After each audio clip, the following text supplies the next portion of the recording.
Clara's fingers wouldn't stop shaking as she pulled her wedding ring off for the last time. 5 hungry children waited at home.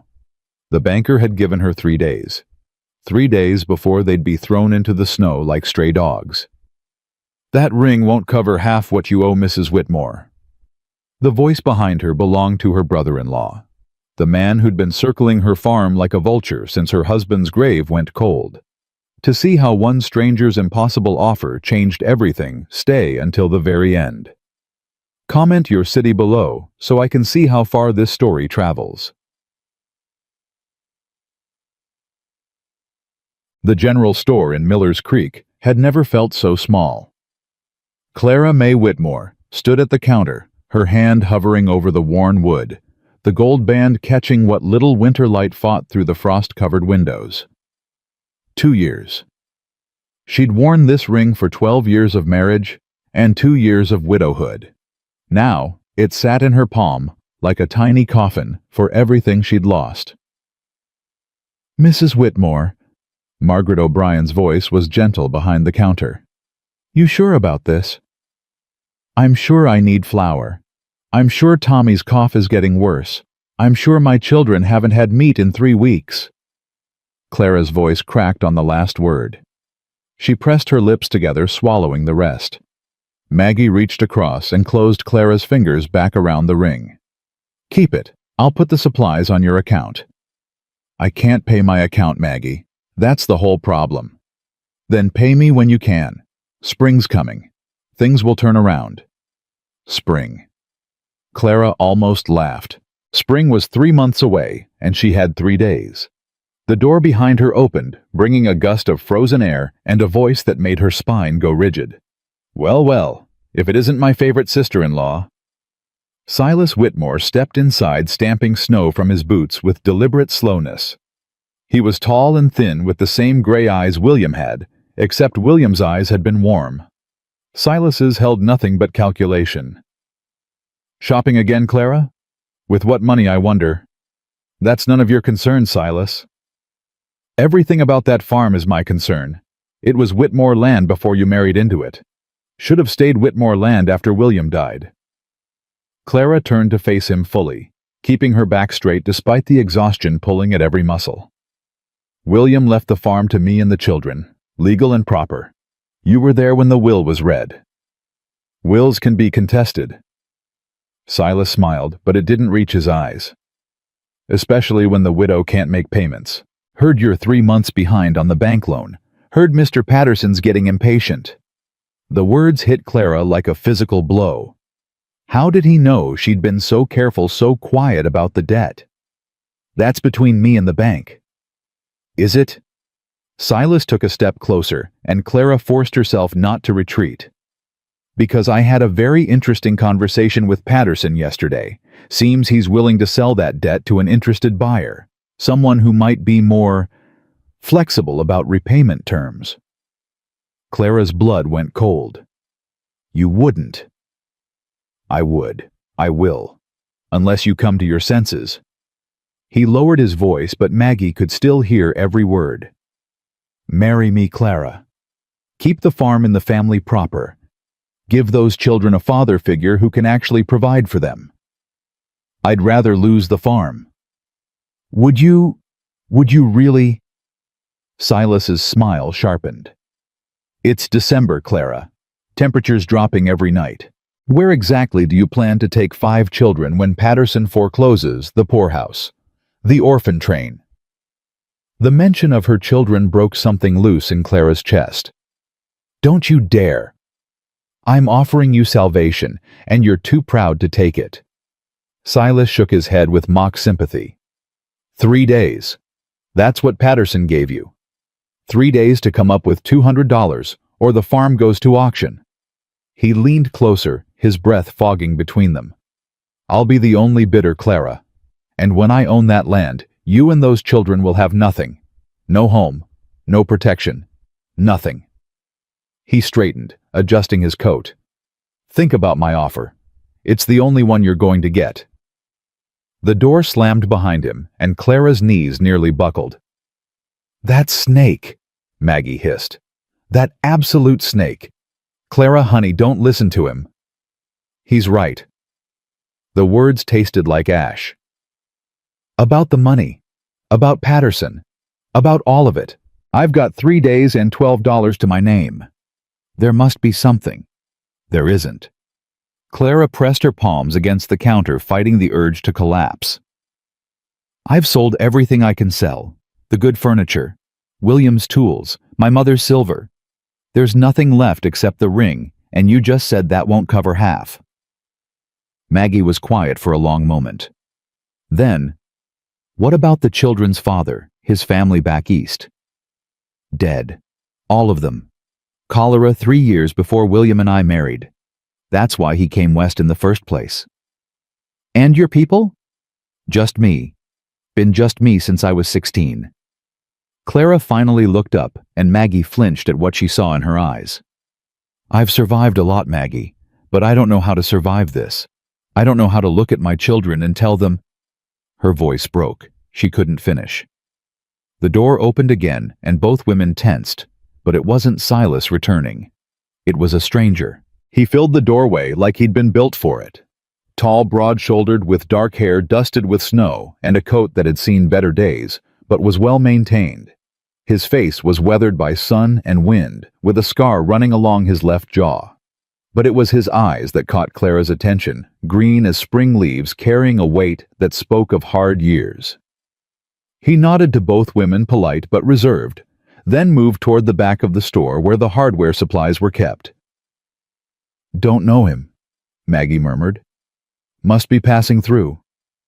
Clara didn't respond. She was too busy trying to hold herself together, too busy calculating how many hours she had left before everything fell apart. Clara. Maggie's hand covered hers. Go home to your babies. I'll figure something out. There's got to be another way. There isn't. Clara pulled her hand back and tucked the wedding ring into her pocket. Not selling it today felt like a small victory, but small victories wouldn't keep her children warm. Thank you, Maggie, for everything. She was halfway to the door when Maggie called out, At least let me pack you some supplies. Coffee, sugar, some cloth for the little one. Pride told Clara to refuse. Motherhood told her to accept. Motherhood won. While Maggie gathered items, Clara stood near the window watching the street. Snow was falling again, soft and relentless.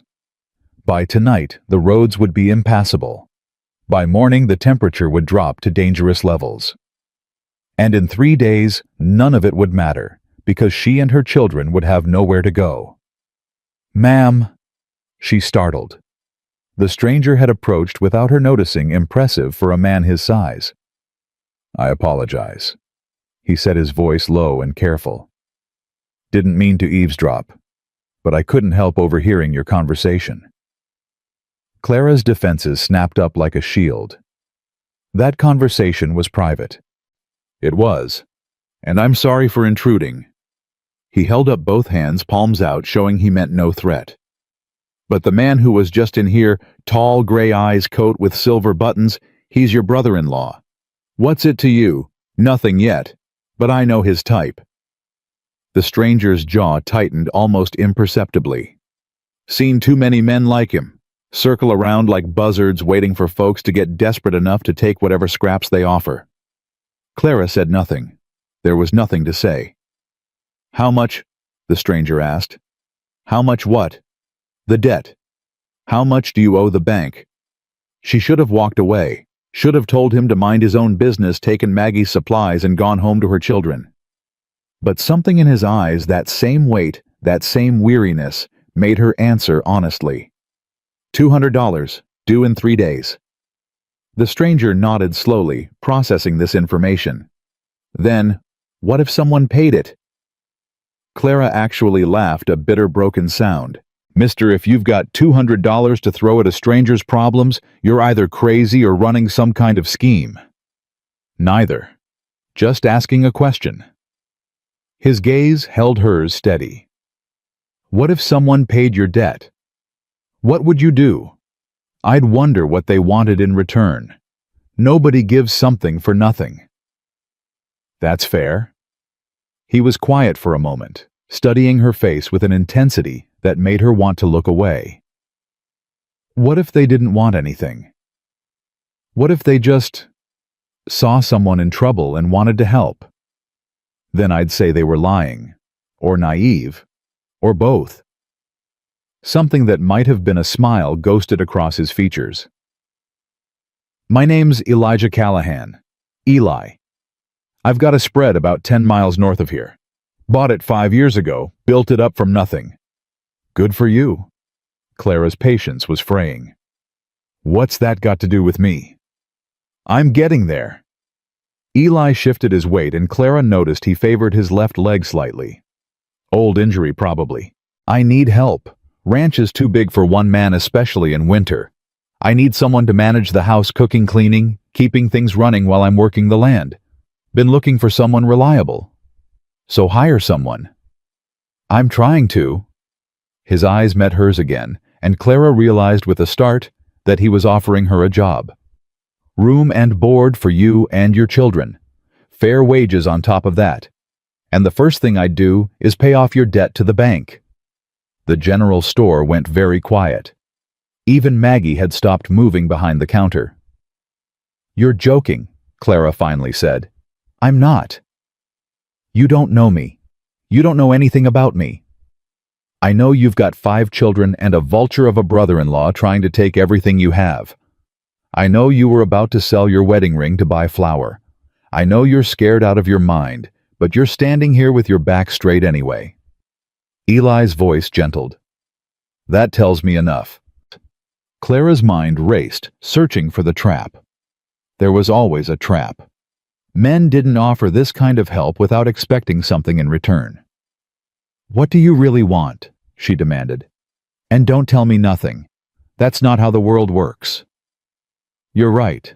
It's not. Eli was quiet for a long moment. My mother died when I was young. My father was a drunk who took his failures out on her. I watched her suffer for years before she finally gave up. I swore on her grave I'd never stand by while someone else suffered the same way. Never let someone be trapped when I had the power to help.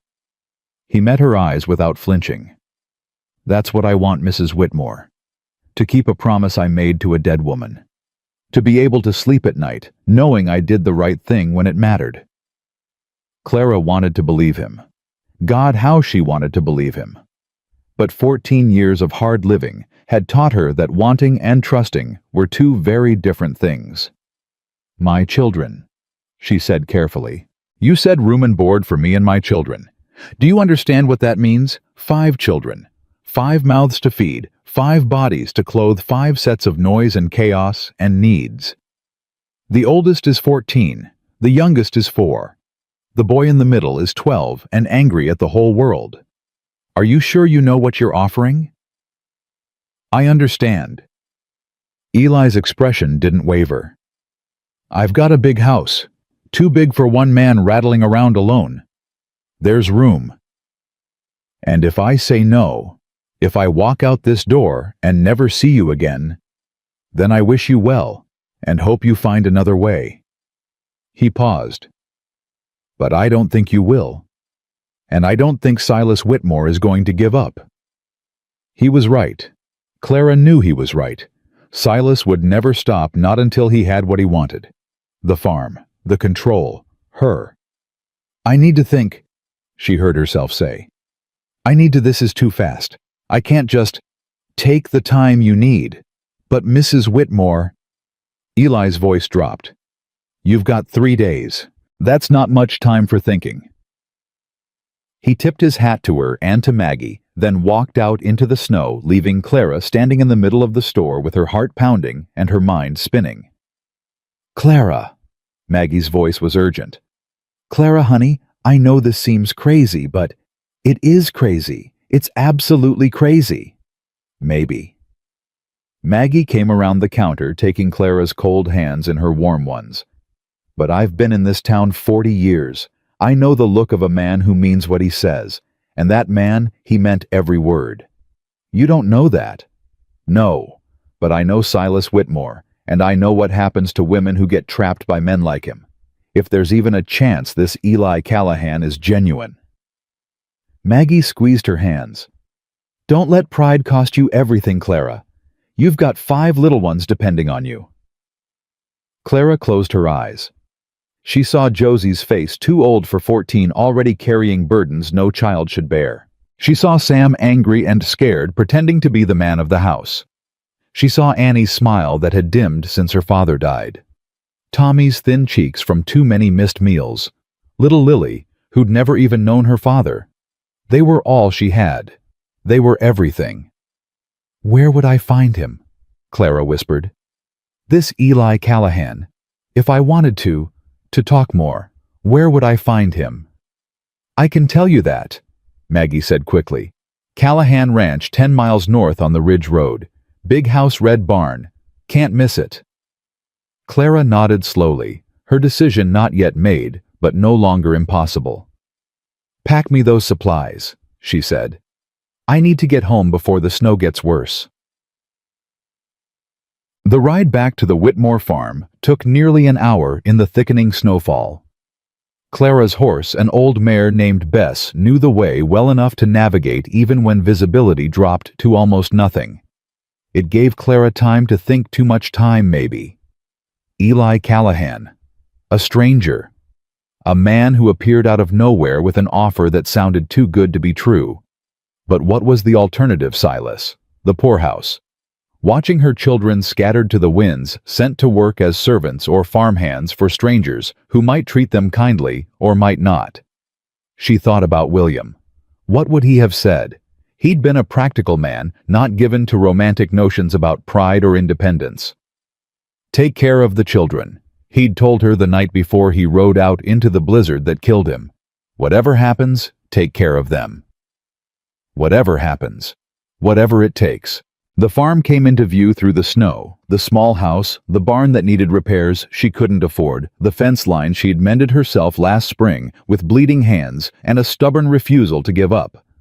She'd built so much here, lost so much here. Smoke rose from the chimney. Josie would have kept the fire going, would have made sure the little ones were fed and warm. At 14, Josie was more mother than sister to her siblings. Clara hated that her daughter had been forced to grow up so fast, but she couldn't have survived these past 2 years without her. Clara dismounted stiffly, her joints aching from cold, and led Bess to the barn. The door protested loudly as she pushed it open, and inside, the 2 remaining cows looked up with bovine indifference. "Sorry, ladies," Clara murmured, settling Bess in her stall. "No extra feed tonight."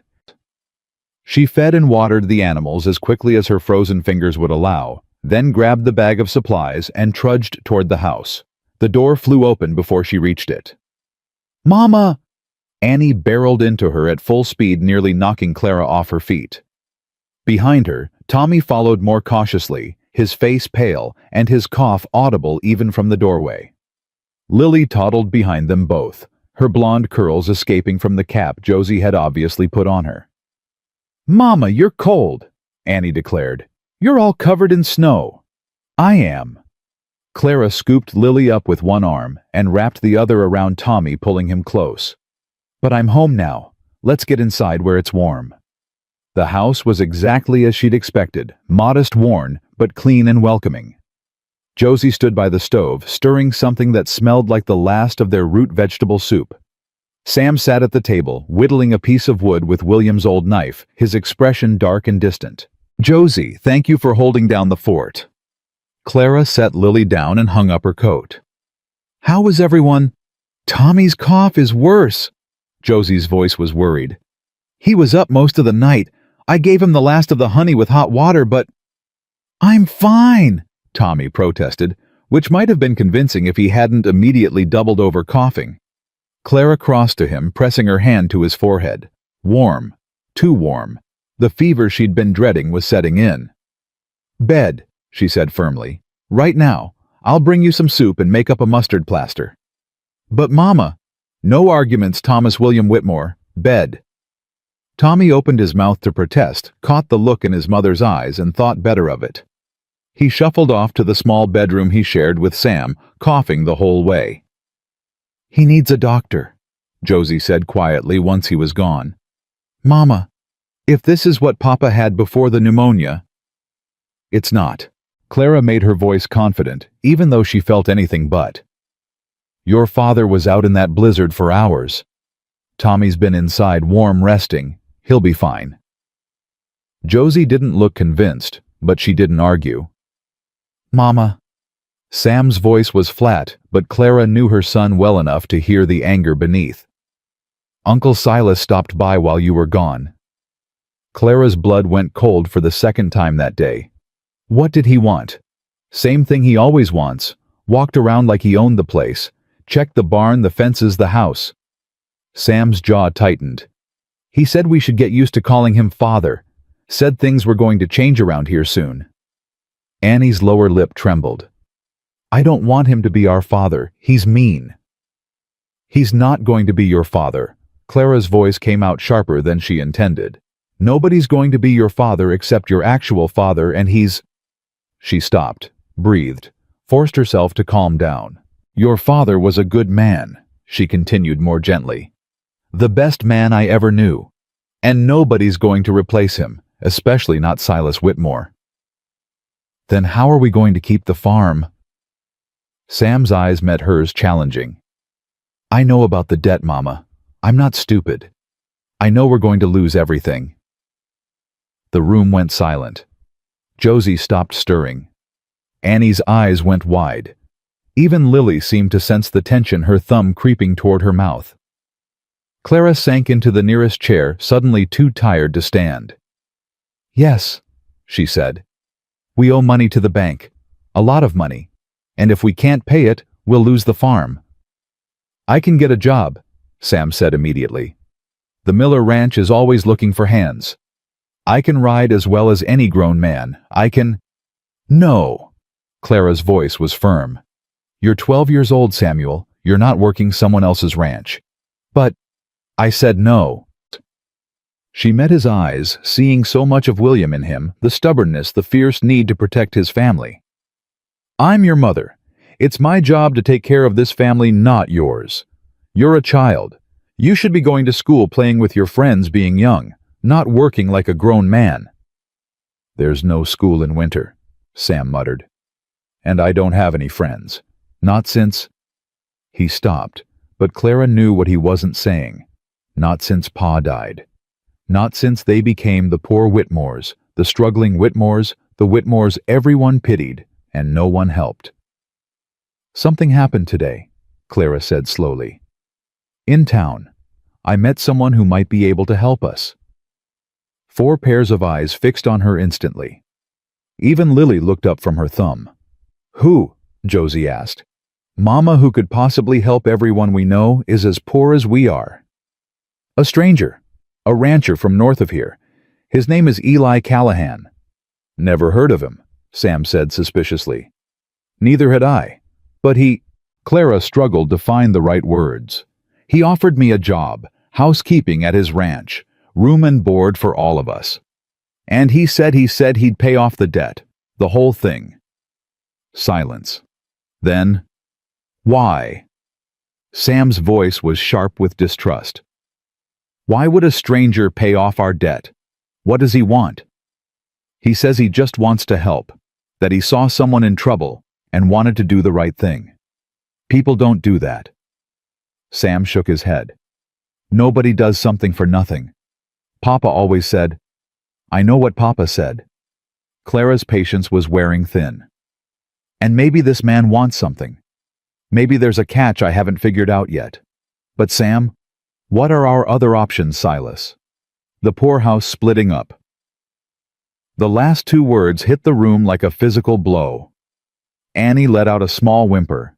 Josie went pale. We can't split up, Josie whispered. Mama, we can't. I don't want us to. But if we lose the farm and we have nowhere to go? Clara spread her hands helplessly. I'm one woman with 5 children. Who's going to take us all in? No one. They'd take Lily. Maybe she's young enough to be raised fresh. They'd send Tommy and Sam to work on farms somewhere. And you girls would end up in service to some family that needs kitchen help or nursemaids. Annie was crying openly now. Lily had picked up on the fear and was wailing. Even Sam's defiant expression had cracked, revealing the scared child underneath. "Is that what you want?" Clara asked quietly. "Because that's what happens if I say no to this stranger's offer. That's what happens if I let pride make this decision instead of common sense." "But Mama," Josie's voice trembled. "What if he's worse than Uncle Silas? What if he's cruel? What if—" "Then we leave. He made that clear. It's a work arrangement, not indenture. I can quit any time I want. We wouldn't be trapped." "You believe that?" Clara thought about Eli Callahan's eyes, about the weight in them, the weariness, the careful way he'd spoken about his mother, about the way he'd given her space, hadn't pressured, hadn't demanded an answer. "I don't know what I believe," she admitted. "But I know I'd rather take a chance on a stranger who might be kind than a certainty on a relative who definitely isn't." The fire crackled in the silence. Outside, the wind had picked up, howling around the corners of the house like a living thing. "When do you have to decide?" Josie asked finally. 3 days. That's when the debt comes due." "Then you should go talk to him again." Josie squared her shoulders, looking far older than 14. "Go to his ranch, see what it's like, talk to him more, then decide." "I can't leave you all alone that long. Not with Tommy sick and Silas." "I can handle Uncle Silas." Sam's chin lifted. "If he comes back, I'll tell him you're not home and he should leave." "Sam." "Mama." Sam's voice was deadly serious. "I'm not a little kid anymore. I can't work a ranch yet, fine. But I can protect my family while you're gone. That's something." Clara looked at her son, her fierce, angry, loyal son, and felt her heart crack a little more. "One day," she said, "I'll leave tomorrow morning, look at the ranch, talk to Mr. Callahan, and be back by nightfall. Can you all manage for one day?" Josie and Sam exchanged glances. "We can manage," Josie said. "Mama." Annie's tear-stained face looked up at her. "If we go to this new ranch, can I bring Biscuit?" Clara thought about the scraggly orange cat that Annie had rescued as a half-starved kitten last spring. The cat that ate scraps they could barely spare. The cat that slept on Annie's pillow every night and was the only thing that made her daughter smile anymore. "Yes, baby, you can bring Biscuit." Annie's face lit up like the sun coming out from behind clouds. It was the first real smile Clara had seen from her in weeks. "Okay," Annie said, as if that settled everything. "Then let's go to the new ranch." Clara pulled her daughter close, breathing in the smell of her hair, feeling the small, warm weight of her against her chest. Maybe this was crazy. Maybe Eli Callahan was exactly what he seemed. Or maybe he was something much worse. Maybe she was about to make the biggest mistake of her life, or maybe she was about to save her family. She wouldn't know until she tried. "Tomorrow," she said, her voice steadier than she felt. "Tomorrow, everything changes." Outside, the storm howled on, burying the world in white, erasing the old paths and covering everything in a blank slate of snow.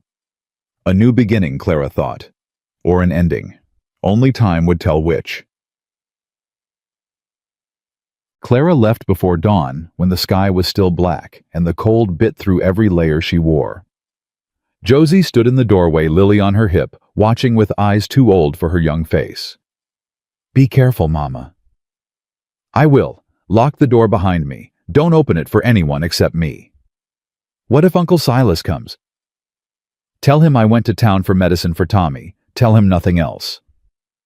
Clara pulled her daughter close, breathing in the familiar scent of her. "I'll be back before dark. I promise." The ride north was brutal. Snow had fallen throughout the night, and Bess struggled through drifts that reached nearly to her belly. Clara's fingers went numb within the first mile. By the third, she couldn't feel her toes, but she kept going. What choice did she have? The sun rose slowly, a pale disk behind heavy gray clouds offering light but no warmth. Clara followed the ridge road as Maggie had directed, watching for landmarks that were half buried in white. She almost missed this turnoff. Would have if not for the gate. It was a proper gate, well-maintained, with Callahan Ranch carved into the crossbeam. Beyond it, a road had been cleared recently, from the looks of it, leading toward a cluster of buildings in the distance. Clara paused at the gate, her heart hammering. This was it, the moment of truth. She urged Bess forward. The main house emerged from the snow like something out of a dream. It was large, far larger than Clara had expected, built of solid logs with a stone chimney that sent smoke curling into the gray sky. The barn was painted deep red, the color vibrant against the endless white. Outbuildings flanked the main structure, all in good repair, all speaking of someone who took care of what was his. Clara was still staring when the front door opened, and Eli Callahan stepped onto the porch. He looked different today. Less like a stranger, more like a man in his element. He wore a heavy sheepskin coat and well-worn boots, his dark hair uncovered despite the cold. When he saw her, something shifted in his expression, surprise maybe, or relief. "Mrs. Whitmore." He came down the steps, moving carefully on the icy ground. "You came." "I said I'd think about it. Thinking requires more information." "Fair enough." He reached for Bess's bridle, steadying the horse. "Let's get her warmed up. You too, by the looks of it. You're half frozen." Clara wanted to protest. She wasn't here to accept his hospitality, just to evaluate it. But her body had other ideas. She was so cold, she could barely dismount, and when Eli offered his hand to help her down, she took it without thinking. His grip was strong and steady, warm even through his gloves. "Thank you," she managed through chattering teeth. "Come inside. There's coffee on and the fire's been going since before dawn." She should have looked around first. Should have inspected the barn, the outbuildings, the land. But the cold had sapped her resolve, and the promise of warmth was too tempting to refuse. The inside of the house was everything the outside had promised. Clean, well kept, with solid furniture and colorful rugs that softened the wooden floors. Books lined one wall, more books than Clara had seen in years, and the fire in the large stone hearth blazed with welcoming heat. "Sit," Eli said, guiding her toward a chair near the fire. "I'll get that coffee." Clara sank into the chair, too frozen to argue. The warmth was almost painful as it seeped into her bones, making her fingers and toes tingle with returning circulation. Eli returned with 2 cups, pressing one into her hands. The ceramic was hot against her palms, and she wrapped her fingers around it gratefully. "Drink?" he said. "Warm up. Then we'll talk." She took a sip. The coffee was strong and good, better than anything she'd had in months. "You were expecting me?" "Hoping." Eli settled into a chair across from her, keeping a respectful distance.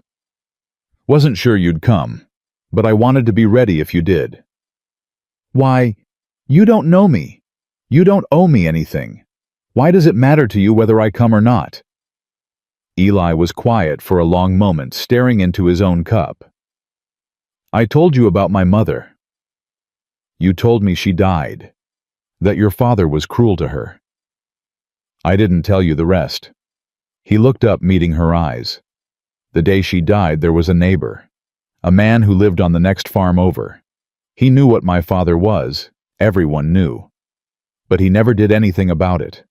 Never intervened, never offered help, never even acknowledged what was happening right next door." Clara said nothing. She sensed there was more. "After my mother's funeral, that neighbor came to pay his respects. Shook my father's hand. Told him what a tragedy it was losing such a fine woman."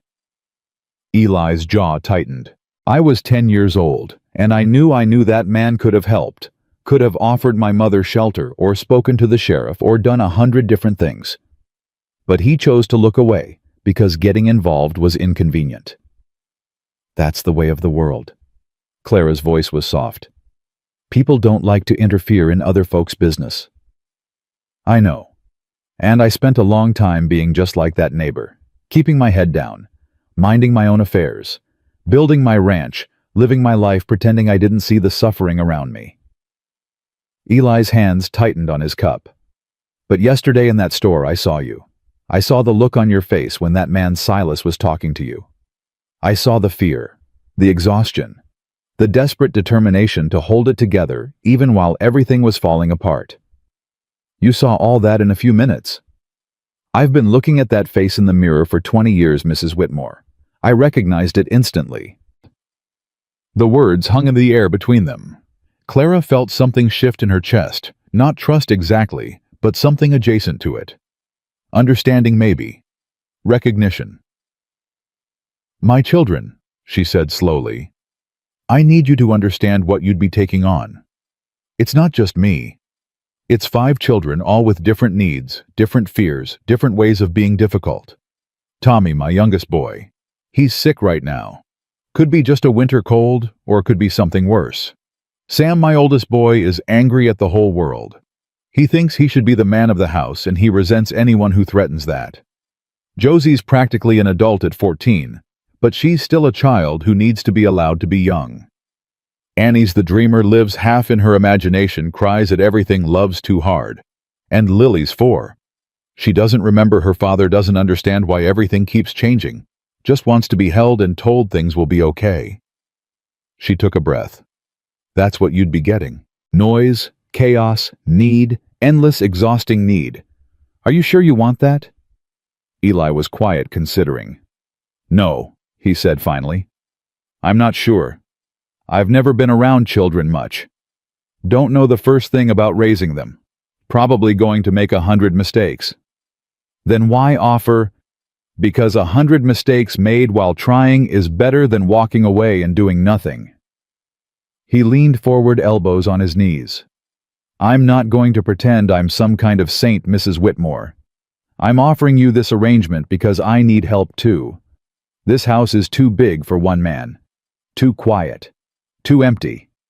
I've got enough money to pay your debt and enough room to house your family. What I don't have is any idea how to make a place feel like a home. Maybe you can teach me that. And if I can't, if we try this and it doesn't work, then we part ways, and you take whatever wages you've earned and you find somewhere else. No hard feelings, no obligations, no strings attached.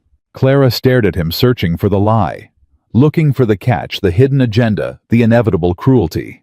She found nothing but a man who seemed exactly as tired and lonely and hopeful as she felt. I want to see the rest of the house, she said. The room where my children would sleep. The kitchen where I'd work. All of it. Of course. Eli stood, extending his hand to help her up. Take all the time you need. The tour took nearly an hour. Eli showed her everything: the large kitchen with its modern stove and well-stocked pantry, the spacious common room where the family could gather, the private bedrooms that branched off a central hallway. There was a room with 2 beds that could accommodate Josie and Annie, another that could hold Sam and Tommy, a small nursery-like space perfect for Lily. And, at the far end of the hall, a room that would be Clara's own. Private? Eli said, gesturing to the sturdy lock on the door. Key's yours. Nobody comes in unless you invite them.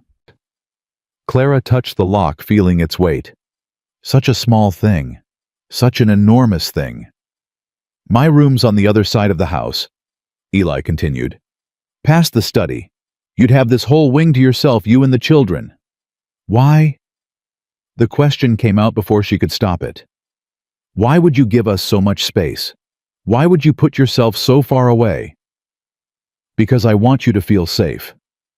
Eli's voice was matter of fact. You've been living with a man who makes you feel threatened, your brother-in-law. The last thing you need is another man hovering over you, making you feel trapped. This way you've got distance, privacy, control.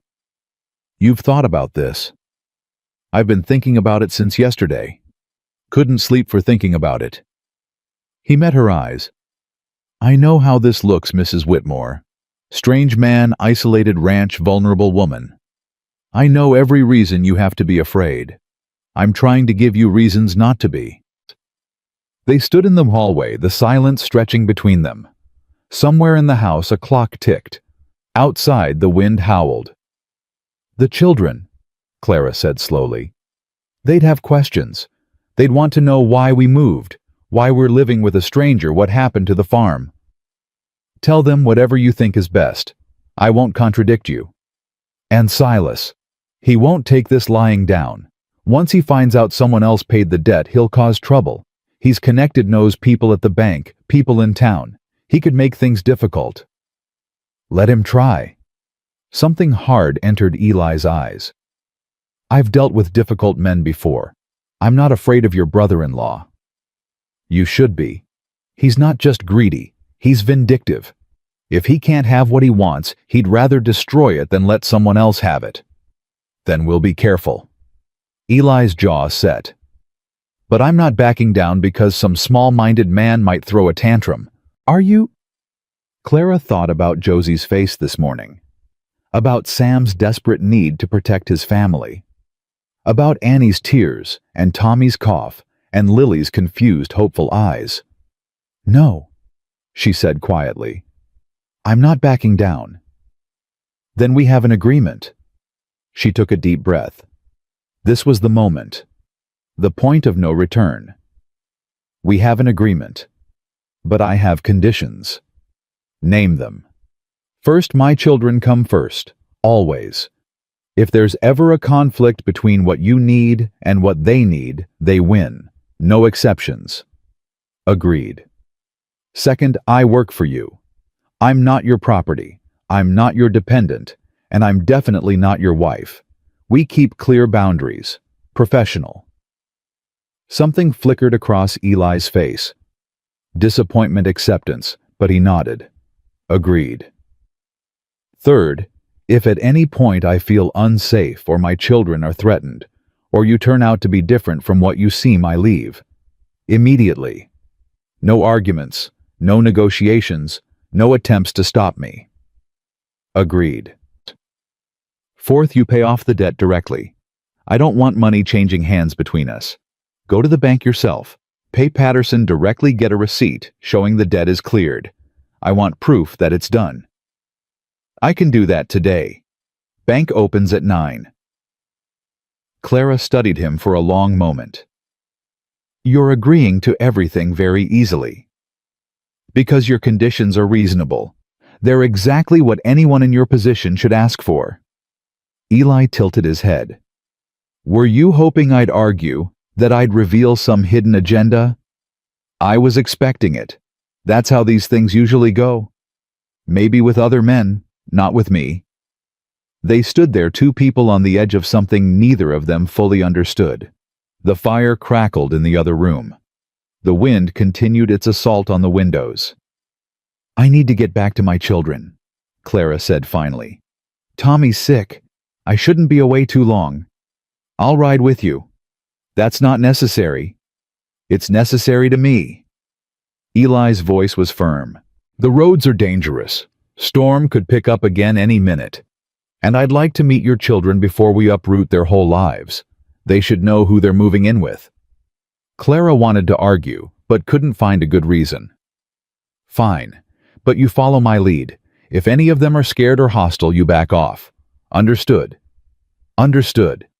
They prepared to leave, bundling up against the cold, checking that the horses were ready for the journey. As Eli led his mount, a large gray gelding, from the barn, Clara found herself studying him with new eyes. He moved like a man accustomed to hard work. No wasted motion, no awkwardness. His hands were gentle, with the horse murmuring words she couldn't hear, patting the animal's neck with easy affection. What's his name? She asked. Your horse. Solomon. Had him since he was a colt. He's getting on in years now, but he's still the steadiest mount I've ever had. Bess is the same for me. My husband bought her the year we got married. She's carried me through everything since. They rode in silence for a while, side by side, when the road allowed single file. When snowdrifts forced them into a narrow path. The world was white and gray, and silent, muffled by snow that continued to fall in lazy spirals. Tell me about your husband, Eli said eventually, if you don't mind. Clara considered the question. William was a good man, steady, reliable, not exciting or romantic, but solid. The kind of man who did what he said he'd do and never complained about it. How'd he die? Blizzard 2 years ago, almost to the day. Some of the cattle got loose and he went after them. The storm was worse than anyone expected. He got turned around, couldn't find his way home. Clara's voice remained even practiced. She'd told this story too many times for it to hurt the way it used to. They found him 3 days later frozen. Still had the lead rope in his hand. He'd found the cattle, but... I'm sorry. Don't be. He died doing what he thought was right, protecting what was his. That's who he was. Clara stared ahead at the white road. The worst part isn't that he died. The worst part is that the cattle got loose because the fence was rotten and we couldn't afford to fix it. He died because we were too poor to replace some wooden posts. Eli was quiet for a long moment. That's not why he died. He died because a storm came, and he made a choice. Don't put that guilt on yourself. Guilt's a hard thing to shake. Believe me, I know. Something in his voice made Clara look at him more closely. The war? Eli's jaw tightened. Among other things. You don't have to talk about it. Maybe someday. He glanced at her briefly. For now, let's just focus on getting you and your children settled. One crisis at a time. The Whitmore farm came into view as the sun reached its weak midday peak. Smoke still rose from the chimney, and Clara felt relief flood through her. They were still there, still safe. But as they drew closer, she saw something that made her blood run cold. Another horse was tied to the fence post. A horse she recognized. Silas, she breathed. Eli's expression hardened. Stay here. Like hell I will. Clara urged Bess forward, her heart pounding. Those are my children in there. They reached the house together, dismounting quickly. Clara was up the porch steps before Eli had finished tying Solomon, and she threw open the door without bothering to knock. The scene inside made her stomach drop. Silas stood in the center of the room, his back to the fire, his coat still on. Josie stood between him and the younger children, her face pale but determined. Sam flanked his sister, his hand on the knife at his belt. Annie clutched Lily behind them, tears streaming down her face. And Tommy. Where was Tommy? There she is. Silas's voice was smug. The prodigal mother returns. I was just explaining to your children that things are about to change around here. Get out! Clara's voice shook with rage. Get out of my house right now. Your house! Silas laughed. For how much longer? 2 days less, face facts. Clara, this property is as good as mine. I'm just getting an early start on the transition. The children told you to leave. Sam's voice was tight. They told you Mama wasn't here and you should go. And I told them that I'd wait. Silas smiled, but it didn't reach his eyes. Family takes care of family, doesn't it? I was worried about my nieces and nephews all alone out here in the storm. Tommy? Clara's voice came out strangled. Where's Tommy? In bed. Josie's voice was strained. I wouldn't let Uncle Silas go back there. He was too sick for visitors. Visitors? Silas scoffed. I'm not a visitor. I'm family. You're leaving. A new voice cut through the tension, deep, steady, and absolutely cold. Eli stepped into the doorway behind Clara, his presence filling the frame. His hand rested casually at his side, but there was nothing casual about his posture. He looked like a man ready for violence and entirely unafraid of it. Silas's eyes narrowed. And who the hell are you? Name's Eli Callahan. I'm the man who just paid off Mrs. Whitmore's debt to the bank. The words landed like a thunderclap. Silas's face went pale, then red, cycling through shock and rage in rapid succession. You're lying. Am I? Eli's voice was dangerously soft. Ride into town and check with Patterson if you don't believe me. He's got a receipt with my name on it, every penny paid in full. That's not possible. That debt was supposed to be mine. I had an arrangement. Arrangements change. Eli took a step forward, and Silas took an involuntary step back. What doesn't change is this. You're trespassing on private property. Mrs. Whitmore asked you to leave. I'm asking you to leave. If you don't start moving in the next 30 seconds, I'll remove you myself. You can't threaten me. I'm a respected member of this community. I have connections. I'm sure you do, but none of those connections are here right now. Are they? Eli's eyes never wavered from Silas's face. It's just you and me, and a woman you've been terrorizing. So here's what's going to happen. You're going to walk out that door. You're going to get on your horse, and you're going to ride away and never come back to this property again. This isn't over. Maybe not, but today is. Eli's voice dropped even lower. 20 seconds, Whitmore. For a long moment, Silas stood, frozen hatred burning in his eyes. Then slowly he began to move toward the door. You've made a mistake, he said to Clara as he passed her. Both of you have. This stranger won't save you. Nobody saves anybody in this world. Sooner or later you'll learn that. 15 seconds, Eli said. Silas left, slamming the door behind him. Through the window, Clara watched him mount his horse and ride away, his back rigid with fury. Only when he was out of sight did she let herself breathe. Mama? Annie's small voice broke the silence. Mama, is the bad man gone? Clara turned to her children, her brave, terrified children, who had stood their ground against a man 3 times their size, and felt her heart crack open. He's gone, baby. He's gone. She crossed the room and gathered them all close, Josie and Sam and Annie and Lily, holding them tight, feeling their bodies tremble against hers. They'd been so scared, so alone, and she hadn't been here to protect them. I'm sorry, she whispered. I'm so sorry I wasn't here. We handled it, Sam said, his voice still rough with defiance. We didn't let him near Tommy. You did good, all of you. Clara pulled back, looking at each of them in turn. I'm so proud of you. Mama. Josie's voice was hesitant. She was looking past Clara toward where Eli still stood by the door. Who is that man? What did he mean about paying the debt? Clara took a deep breath. This was the moment she'd been dreading. The explanation. The uncertain future. The leap of faith. This is Mr. Eli Callahan. He's the man I told you about last night.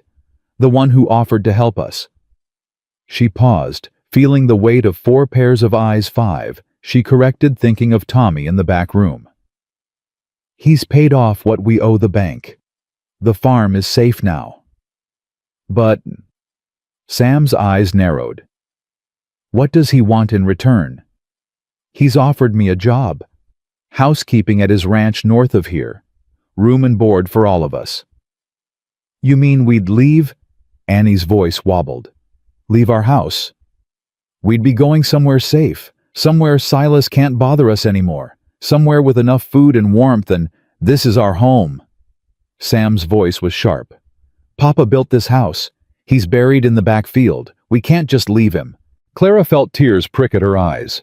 She'd expected this argument from Sam, had been dreading it. But before she could respond, Eli spoke. Son, I know this is hard. His voice was gentle, nothing like the cold steel he'd used with Silas. I know you want to stay where your father's memory lives, but memories don't need a specific piece of land to survive. They live in you, in your family. They go where you go. You don't know anything about my father. You're right, I don't. Eli didn't flinch from Sam's hostility. But I know what it's like to lose someone. And I know that holding on to a place because of grief isn't the same as honoring them. You honor your father by taking care of your mother and your sisters and your brother. By surviving, by living.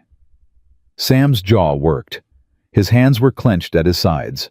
For a moment, Clara thought he might lash out, might say something unforgivable, might make this whole fragile arrangement collapse. Then Josie touched his arm. Sam, he's not trying to replace Papa. Nobody could ever replace Papa. Her voice was soft, reasonable. But Mama's right. We can't stay here. Not with Uncle Silas the way he is. Not with Tommy sick and no money for a doctor. We have to go somewhere. Why should we trust him? Sam gestured at Eli. We don't know him. He's a stranger. Yes. Josie looked at Eli with eyes far too old for 14. But Uncle Silas isn't a stranger, and look what he tried to do today. Maybe sometimes strangers are safer than family. The words hung in the air. Clara watched her oldest son struggle, watched the fight drain out of him inch by inch. I want to see him, Sam said finally. The ranch, the house. I want to see where you're asking us to live. That's fair? Eli nodded. Soon as your brother's well enough to travel, I'll bring you all up myself, show you everything, answer any questions you have. And if you decide you don't like it, any of you will figure out something else. You promise? Annie's voice was small, but hopeful. Eli crouched down to her level, meeting her eyes directly. I promise. Cross my heart. Annie studied him for a long moment. Then, apparently satisfied with whatever she saw, she nodded solemnly. Okay. I believe you. Annie, Sam started.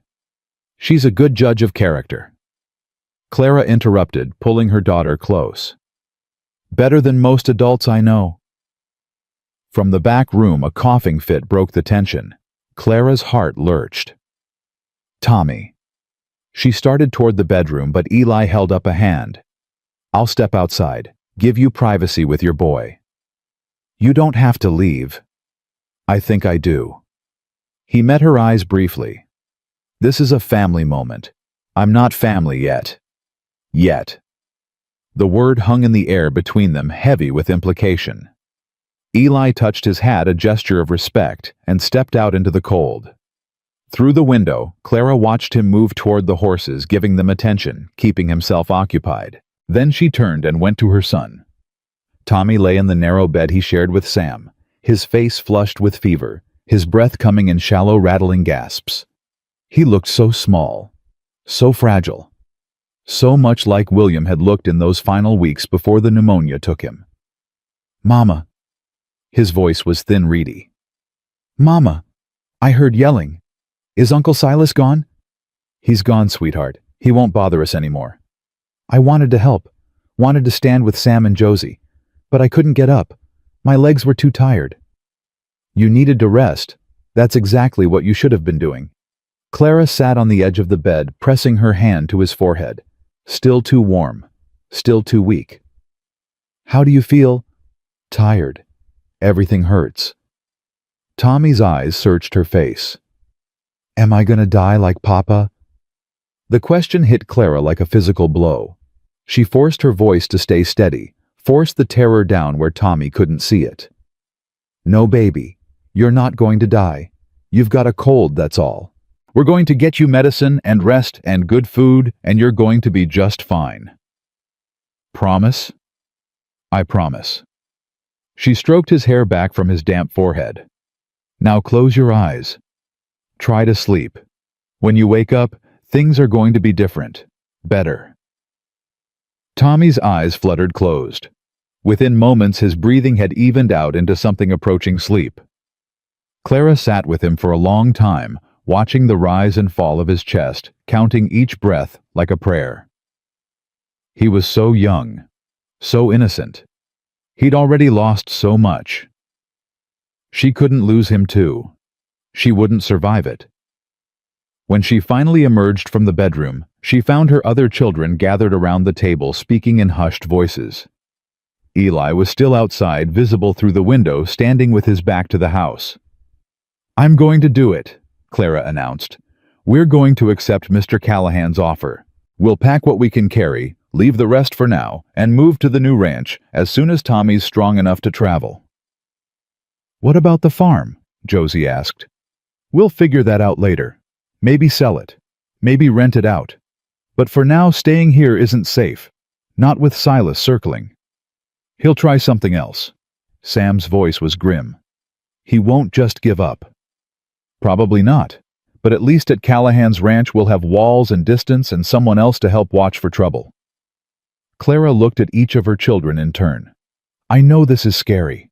I know everything's changing, but I need you to trust me. Can you do that? One by one they nodded. Josie first, then Annie, then after a long pause, Sam. Even Lily nodded, though Clara suspected she didn't fully understand what she was agreeing to. Okay then. Clara straightened her shoulders. Josie, start gathering clothes and personal items. Sam, check the barn and see what supplies we can bring. Annie, you're in charge of Lily and Biscuit. I'll talk to Mr. Callahan about when we can travel. The children scattered to their tasks and Clara went to the door. Eli turned as she stepped onto the porch, his expression questioning. We're coming, Clara said. All of us, as soon as Tommy can handle the journey. How long will that be? I don't know. A few days maybe. A week at most. She wrapped her arms around herself against the cold. He needs medicine. Real medicine, not just honey and rest. If there's a doctor in town... Doc Sullivan. He's good. I can send for him today. Have him come out to look at your boy. That would... Clara's voice caught. That would be very helpful. Thank you. Don't thank me yet. Eli moved closer but stopped just short of the porch steps, maintaining distance. We've got a long road ahead. A lot could go wrong. I know. Clara met his eyes. But for the first time in 2 years, I feel like something might go right. That's more hope than I've had in a very long time. Eli nodded slowly.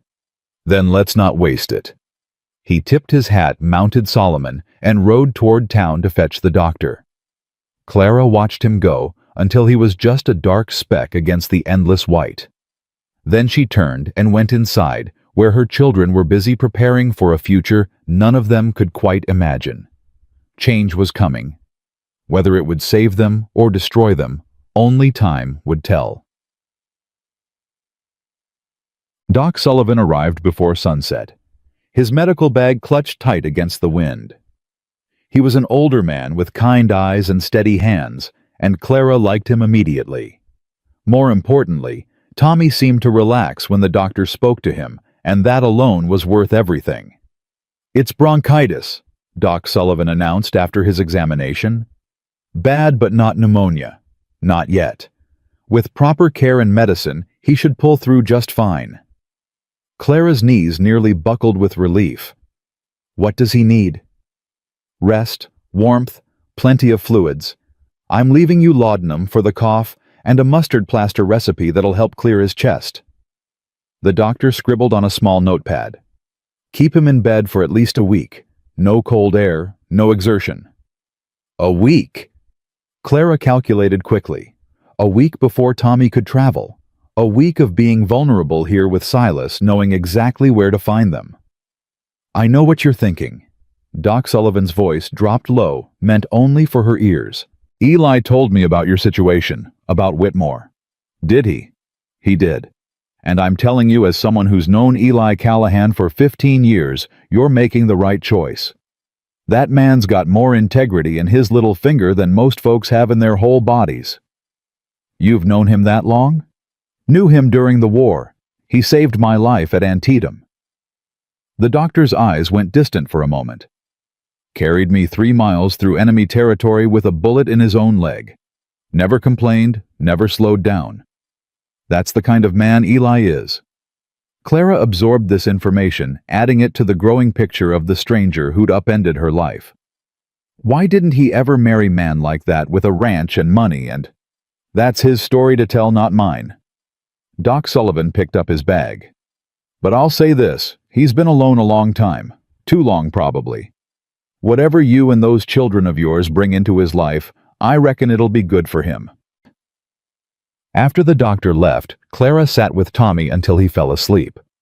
The medicine had eased his cough, and his breathing came easier now. Less like every inhale was a struggle. She watched his face in the lamplight, so young, so vulnerable, and felt something shift in her chest. They were going to survive this. All of them, together. The next 3 days passed in a blur of preparation and anxiety. Clara packed what she could, sorted what had to be left behind, and tried to keep her children's spirits up, while watching the road for any sign of Silas's return. He didn't come. That worried her more than if he had. Eli came every day. He brought supplies, food, medicine, warm clothes that looked suspiciously new. He helped Sam with chores, accepting the boys' hostility with quiet patience. He read stories to Lily when Annie was busy. He sat with Josie and answered her endless questions about the ranch, about the work, about what their lives would look like. "You're good with them," Clara said, on the third evening after the children had gone to bed.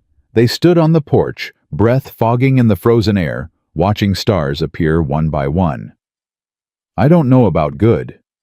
Eli's voice was thoughtful. "Just trying not to make things worse." "Sam's coming around. He asked me today if you had horses at the ranch that he could learn to train." "Did he now?" Something that might have been pleasure flickered across Eli's face. "I've got a young mare that could use a patient hand. Might be she and Sam could help each other." "You don't have to do that. Buy his affection, I mean." "I'm not trying to buy anything, just offering opportunities." Eli turned to face her. "Your boy's angry. He's got every right to be. But anger needs somewhere to go, and working with horses is a good outlet. Better than fighting anyway." "You sound like you speak from experience." "I do." He was quiet for a moment. "After my mother died, I was so angry I thought I'd explode with it. Picked fights, broke things, made myself a nuisance to anyone who'd tolerate me. It was horses that saved me, gave me something to focus on besides the rage." "What happened to the anger?" "It's still there, probably always will be, but it's smaller now, quieter. It doesn't run my life anymore." His eyes met hers in the darkness. "I hope the same for Sam someday." Clara felt her throat tighten. This man, this stranger who owed her nothing, understood her son better than she'd realized. Understood the fury that masked the fear, the defiance that covered the grief. "Thank you," she whispered, "for seeing him, for not giving up." "Wouldn't dream of it." On the fourth day, Tommy was strong enough to sit up. On the fifth, he was asking for real food instead of broth. By the sixth day, Doc Sullivan declared him fit to travel carefully, slowly, but travel nonetheless. "We leave tomorrow," Clara told her children that night. "First light. Everyone needs to have their things ready and be prepared for a long, cold ride." "I don't want to go." Annie's voice was small, her eyes fixed on the worn floorboards. "I'm scared." "I know, baby. I'm scared too." "You are?" Annie looked up, surprised. "Of course I am. This is a big change. We're leaving everything familiar behind." Clara knelt down to her daughter's level. "But sometimes being brave means doing scary things anyway. Can you be brave for me?" Annie considered this. "Will Biscuit be brave too?" "I'm sure he will. You can be brave together." "Okay?" Annie nodded solemnly. "I'll try." Sam said nothing, but Clara caught him later sitting on his bed in the darkness holding his father's knife. The blade caught the moonlight glinting silver and cold. "Your father gave you that," she said softly, settling beside him. "The day before he died." Sam's voice was rough. "He said I was old enough to carry it, said it made me the man of the house if anything happened to him. And you've been trying to be that ever since. Someone has to protect this family." Sam looked up at her, and she saw the exhausted child beneath the angry facade.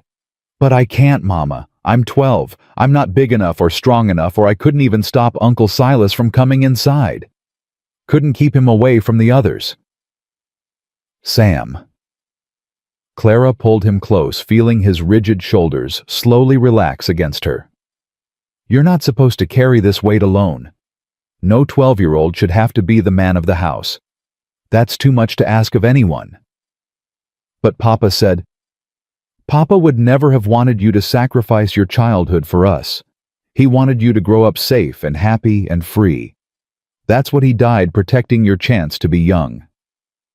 She stroked his hair the way she used to when he was small. "Let me be the adult, Sam. Let me carry the burdens. You just focus on being a kid for a while." I don't know how anymore. Then you'll learn. We'll learn together. Sam was quiet for a long moment. Then, in a voice so small it barely reached her ears, "Do you think Papa would be disappointed in me for not being able to keep the farm?"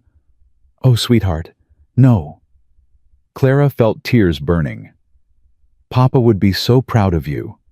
The way you've stood up for your sisters, the way you've worked to help provide. He would be prouder of you than of anything else in the world.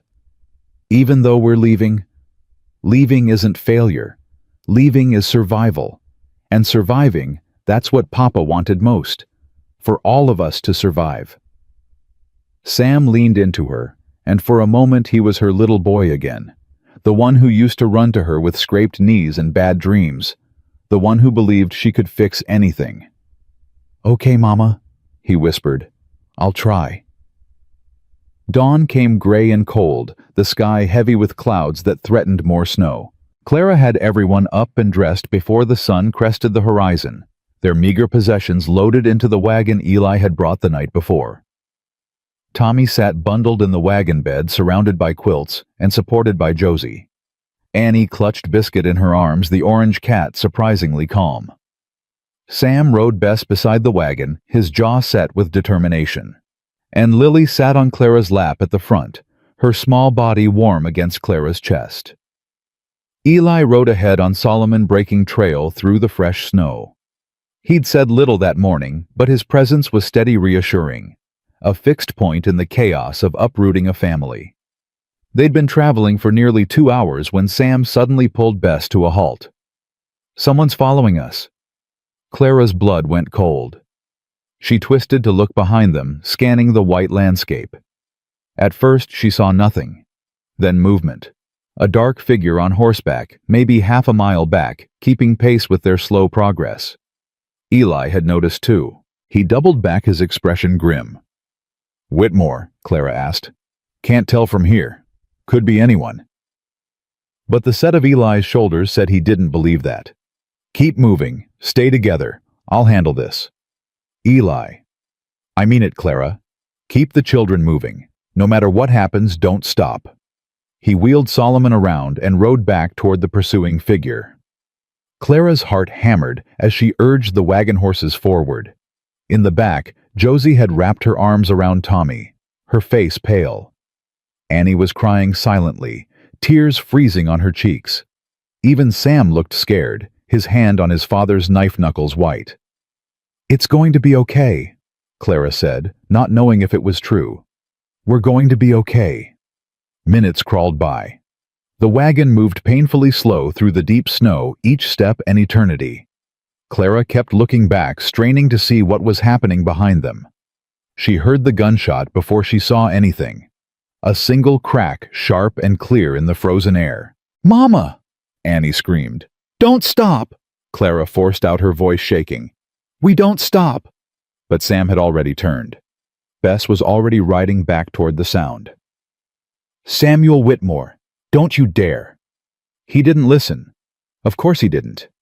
He was his father's son, rushing toward danger when he should run away. "Josie!" Clara thrust Lily into her oldest daughter's arms. "Take the reins. Keep moving north. You'll see the Gate Callahan Ranch. Don't stop for anything." "Mama, what are you?" But Clara was already gone, jumping down from the wagon, running back through the snow toward her son, toward the gunshot, toward whatever nightmare was unfolding behind them. She found them in a small clearing where the trees thinned. Silas lay on his back in the snow, clutching his shoulder blood seeping between his fingers. His gun lay several feet away, half buried in white. Eli stood over him. His own gun still raised, his expression like carved stone. And Sam. Sam had arrived just in time to see it all. "He shot first," Eli said without looking away from Silas. "I want you both to understand that. He came up behind me and shot first. I defended myself." "You bastard!" Silas's voice was a snarl of pain and fury. "You ruined everything. She was supposed to be mine. The farm was supposed to be mine." "Nothing is yours." Eli's voice was cold. "Not the farm, not the woman, not those children. You've got no claim to any of them. I'll kill you. I swear to God You'll do nothing. Eli finally lowered his gun, but he didn't holster it. Because if I ever see you near Clara or her children again, I won't aim for your shoulder. Understand? Silas said nothing, but his eyes burned with hatred. Sam. Clara reached for her son, pulling him close. Are you all right? Are you hurt? I'm fine, Mama. But his voice shook, and his face was the color of old snow. I thought when I heard the shot, I know. She held him tight, feeling his heart pound against hers. But it's over now. It's over. It's not over. Silas laughed a wet, ugly sound. You think you've won? You think you can just ride off into the sunset with your stranger and your brats? I have friends. I have connections. I'll make sure everyone knows what kind of woman you are, running off with a man you've known a week, exposing your children to. Enough. Eli's voice cut through like a knife. You want to spread gossip? Go ahead. Destroy your own reputation while you're at it. The whole town saw you harass a widow in the general store. Doc Sullivan knows what you've been doing.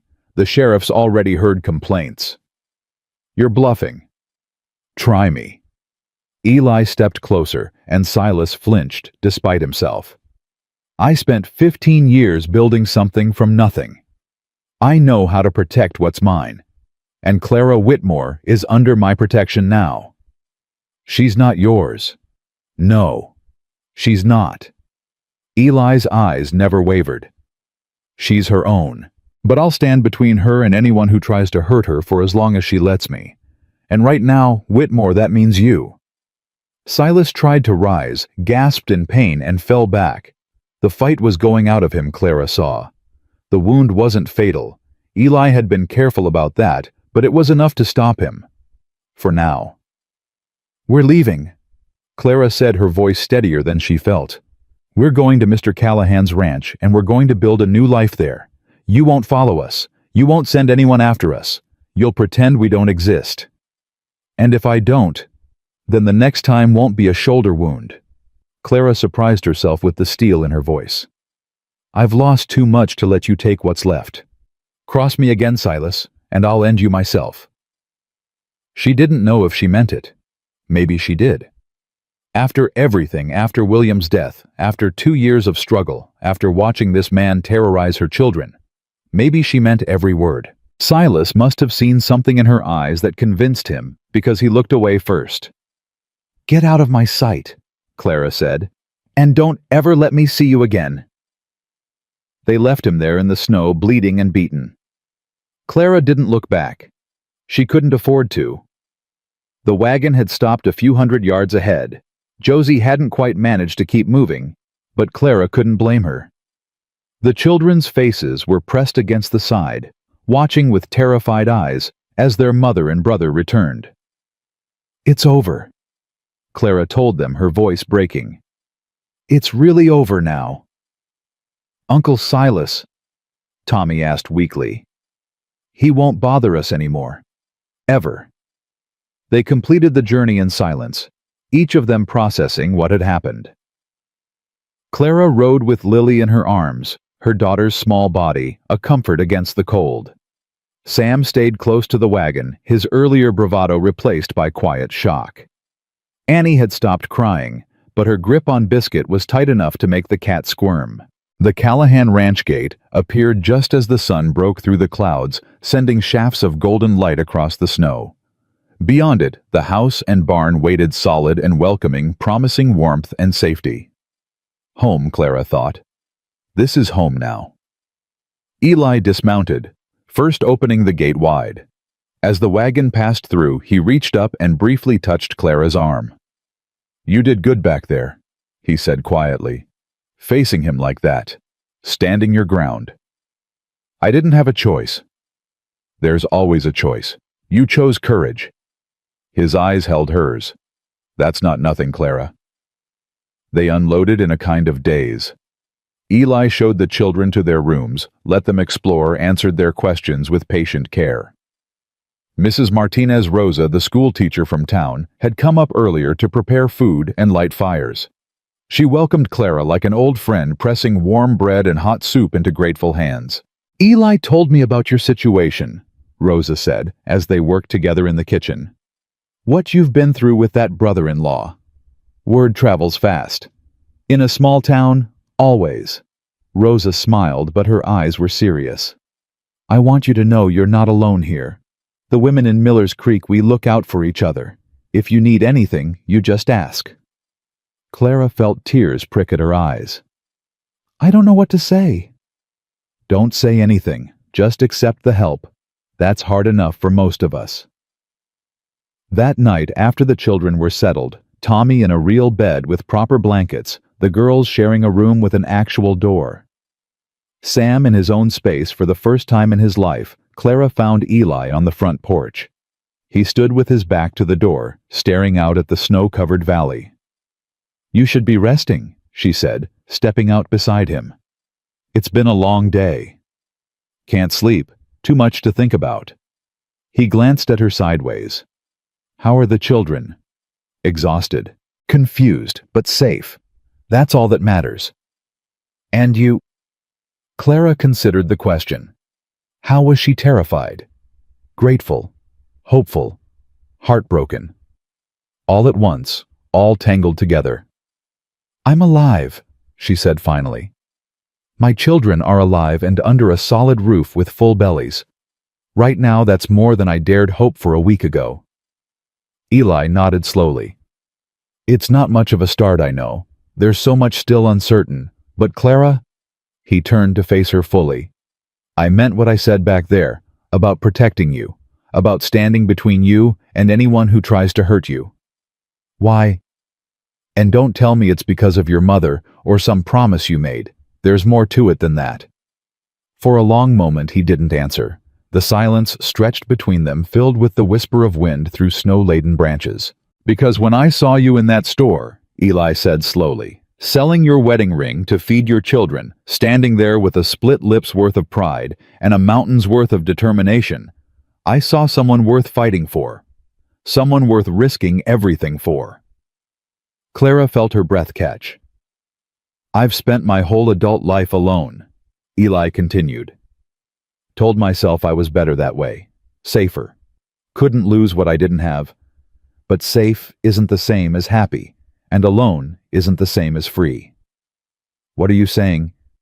"I'm saying—" He stopped, ran a hand through his hair. "I'm saying I don't know what this is. Between us.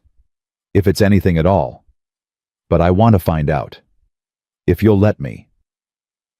Clara thought about William, about the life they'd built, the love they'd shared, the vows she'd made.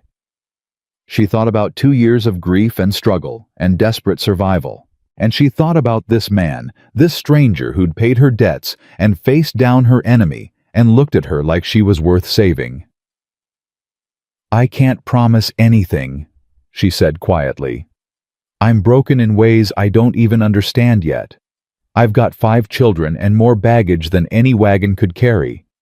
I don't know if I can love again. Don't know if I even know how. I'm not asking for promises. I'm not asking for love." Eli's voice was gentle. "I'm asking for a chance, to get to know you, to earn your trust, to be someone you can count on. And if that's all it ever is, if I can't give you more, then I'll take what you can give and be grateful for it." He met her eyes. "I've been alone a long time, Clara. Your company, your children's company, that's already more than I had. Already more than I expected."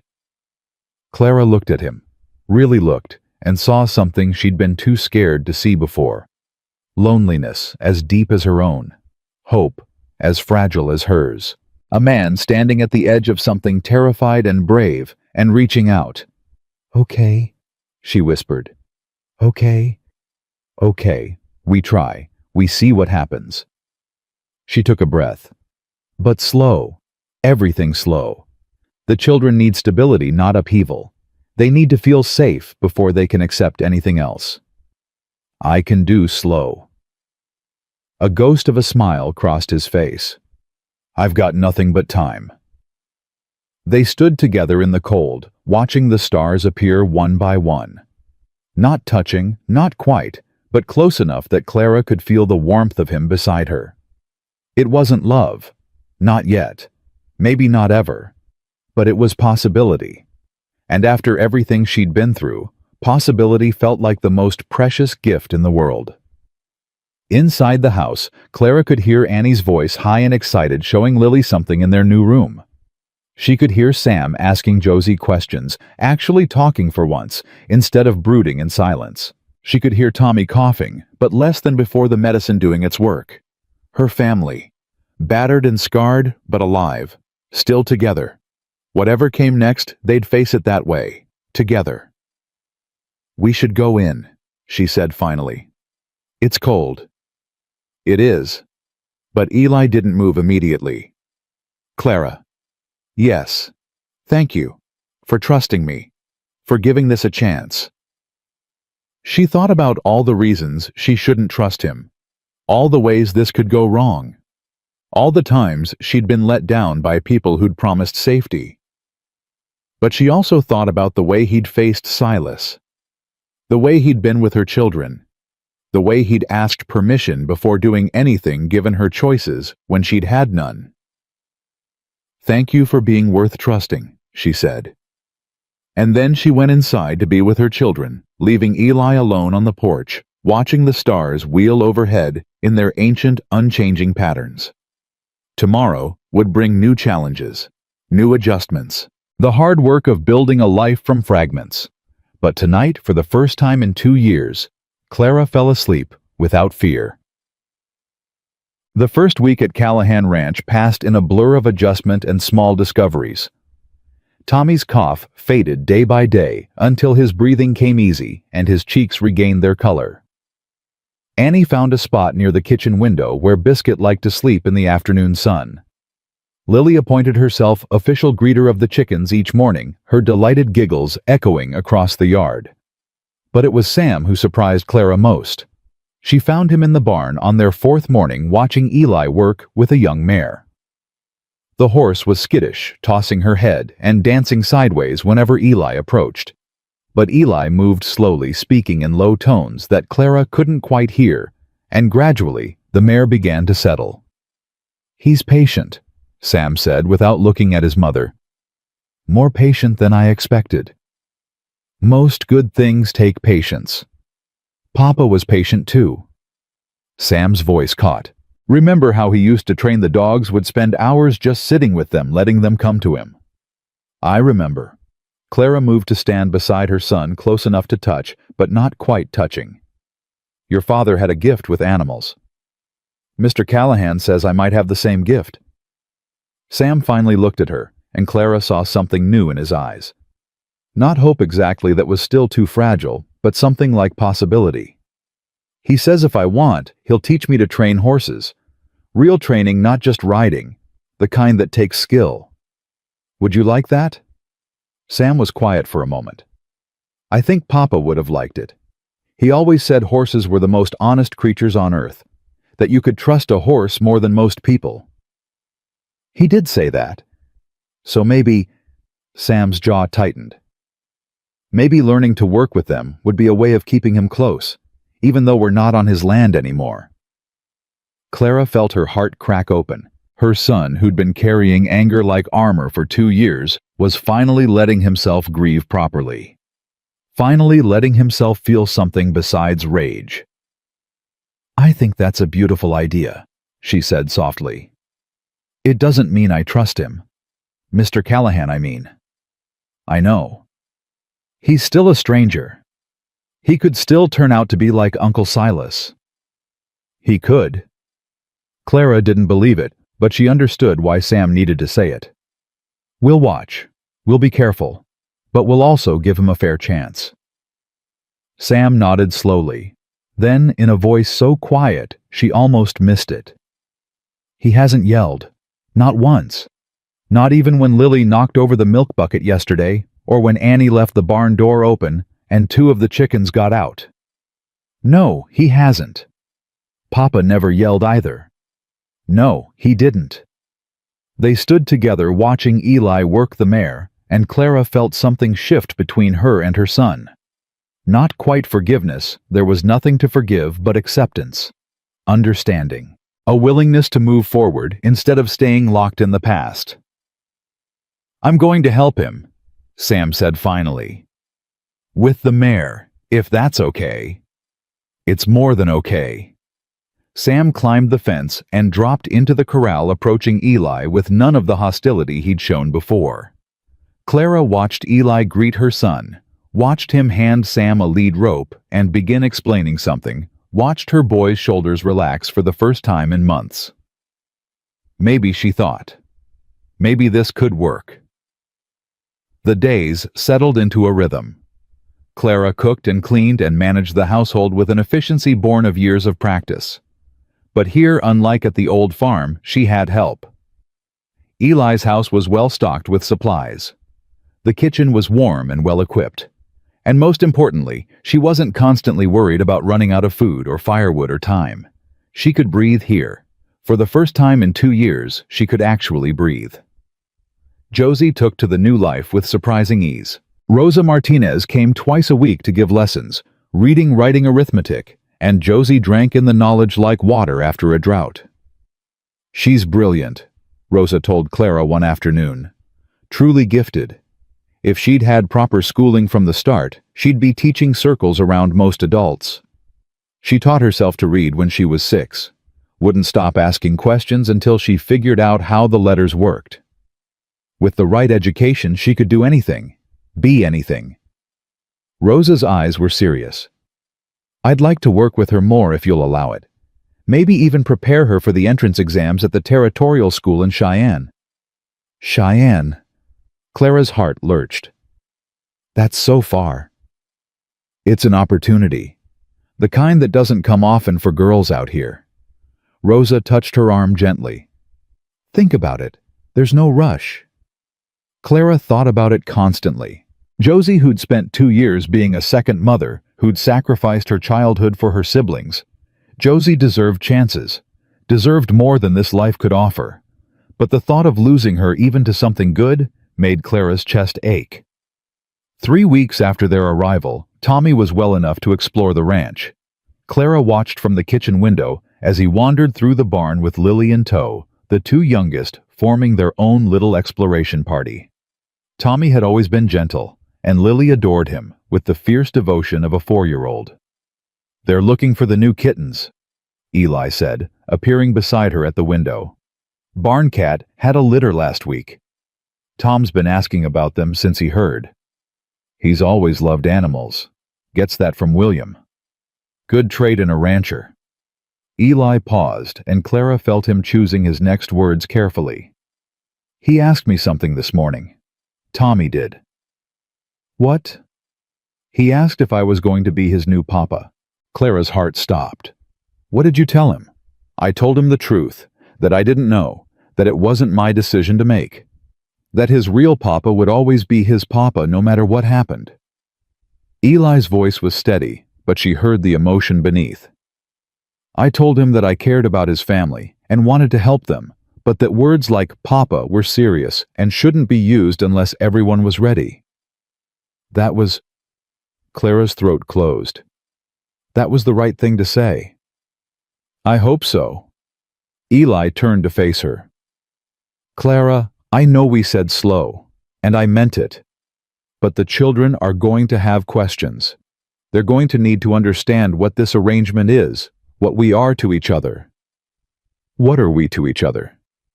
"I don't know." The honesty in his voice was painful. "I know what I want us to be, but wanting and being are different things." "What do you want?" Eli was quiet for a long moment. Outside, Tommy's laughter echoed as Lily squealed about something, probably a kitten. "I want to be someone you can count on," he said finally. "Not just a provider or a protector, but a partner. Someone who shares the burdens and the joys. Someone who knows your fears and dreams and helps you face one and reach the other." "That sounds like a husband." "Maybe." He met her eyes. "Would that be so terrible?" Clara thought about William, about the vows she'd made to him, the life they'd built, the love that had grown quietly and steadily over 12 years. She thought about the grief that still lived in her chest, the guilt that whispered she was betraying his memory by even considering another man. And she thought about the way Eli looked at her, the way he treated her children, the way he gave her space and choices and never demanded anything in return. No, she heard herself say. It wouldn't be terrible. Something shifted in Eli's expression. Hope carefully banked. You mean that? I don't know what I mean anymore. Clara pressed her hands to her temples. Everything's happening so fast. A month ago I was planning to sell my wedding ring for flour. Now I'm standing in your kitchen talking about futures and partners and… Clara. Eli caught her hands, lowering them gently. His touch was warm, steady.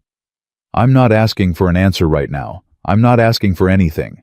I just needed you to know where I stand, what I'm hoping for. Why? Because honesty matters. Because I've spent too many years keeping everything locked inside, and I don't want to do that anymore. Not with you. He released her hands. Take whatever time you need. Weeks, months, years. I'm not going anywhere. Clara looked at this man, this impossible, patient, decent man, and felt something crack in the wall around her heart. A small fissure letting light seep through. I need time, she said. I know. I need to know this is real, that you're real, that you won't change once the newness wears off and the daily frustrations pile up. I understand. And I need… Her voice broke. I need to know it's okay, that William would understand, that I'm not betraying him by wanting something again. Eli's eyes softened. Clara, I didn't know your husband, but everything I've heard tells me he was a good man. A man who loved you and his children more than anything. Do you really think a man like that would want you to spend the rest of your life alone? Would want you to suffer just to honor his memory? I don't know what he would want. Tears were falling now. I don't know anything anymore. Then maybe… Eli pulled a handkerchief from his pocket, offering it without touching her tears. Maybe you start by knowing this: you deserve happiness, whatever form that takes. Whoever it's with. You deserve to live, not just survive. Clara took the handkerchief, pressed it to her eyes. You keep saying that. Surviving versus living. Because it's true, and because I spent too many years just surviving to not recognize it when I see it. His voice dropped. You're alive, Clara. For the first time since I met you, you're really alive. The fear is fading from your eyes. You laugh with your children instead of just managing them. You're starting to imagine a future instead of just dreading the next day. That's because of you. No, that's because of you. I just provided the space. You did the growing. She wanted to believe him. Wanted to believe she was changing, healing, becoming something more than the hollow shell she'd been for 2 years. I need to check on Tommy, she said, not because she did, but because she needed to move, to think, to process everything that was happening. Of course. Eli stepped back, giving her space. I'll be in the barn if you need me. He left, and Clara stood alone in the kitchen, the handkerchief damp in her hand, her heart beating in a rhythm she didn't quite recognize. That night, Annie sang. It happened at supper when Lily was fussy and nothing seemed to calm her. Annie, without thinking, began humming a lullaby one their grandmother used to sing, passed down through generations of Whitmore women. The humming became words. Soft at first, hesitant, but growing stronger as Lily settled against her sister's shoulder. Clara froze her spoon halfway to her mouth. She couldn't remember the last time Annie had sung. Before William's death, certainly.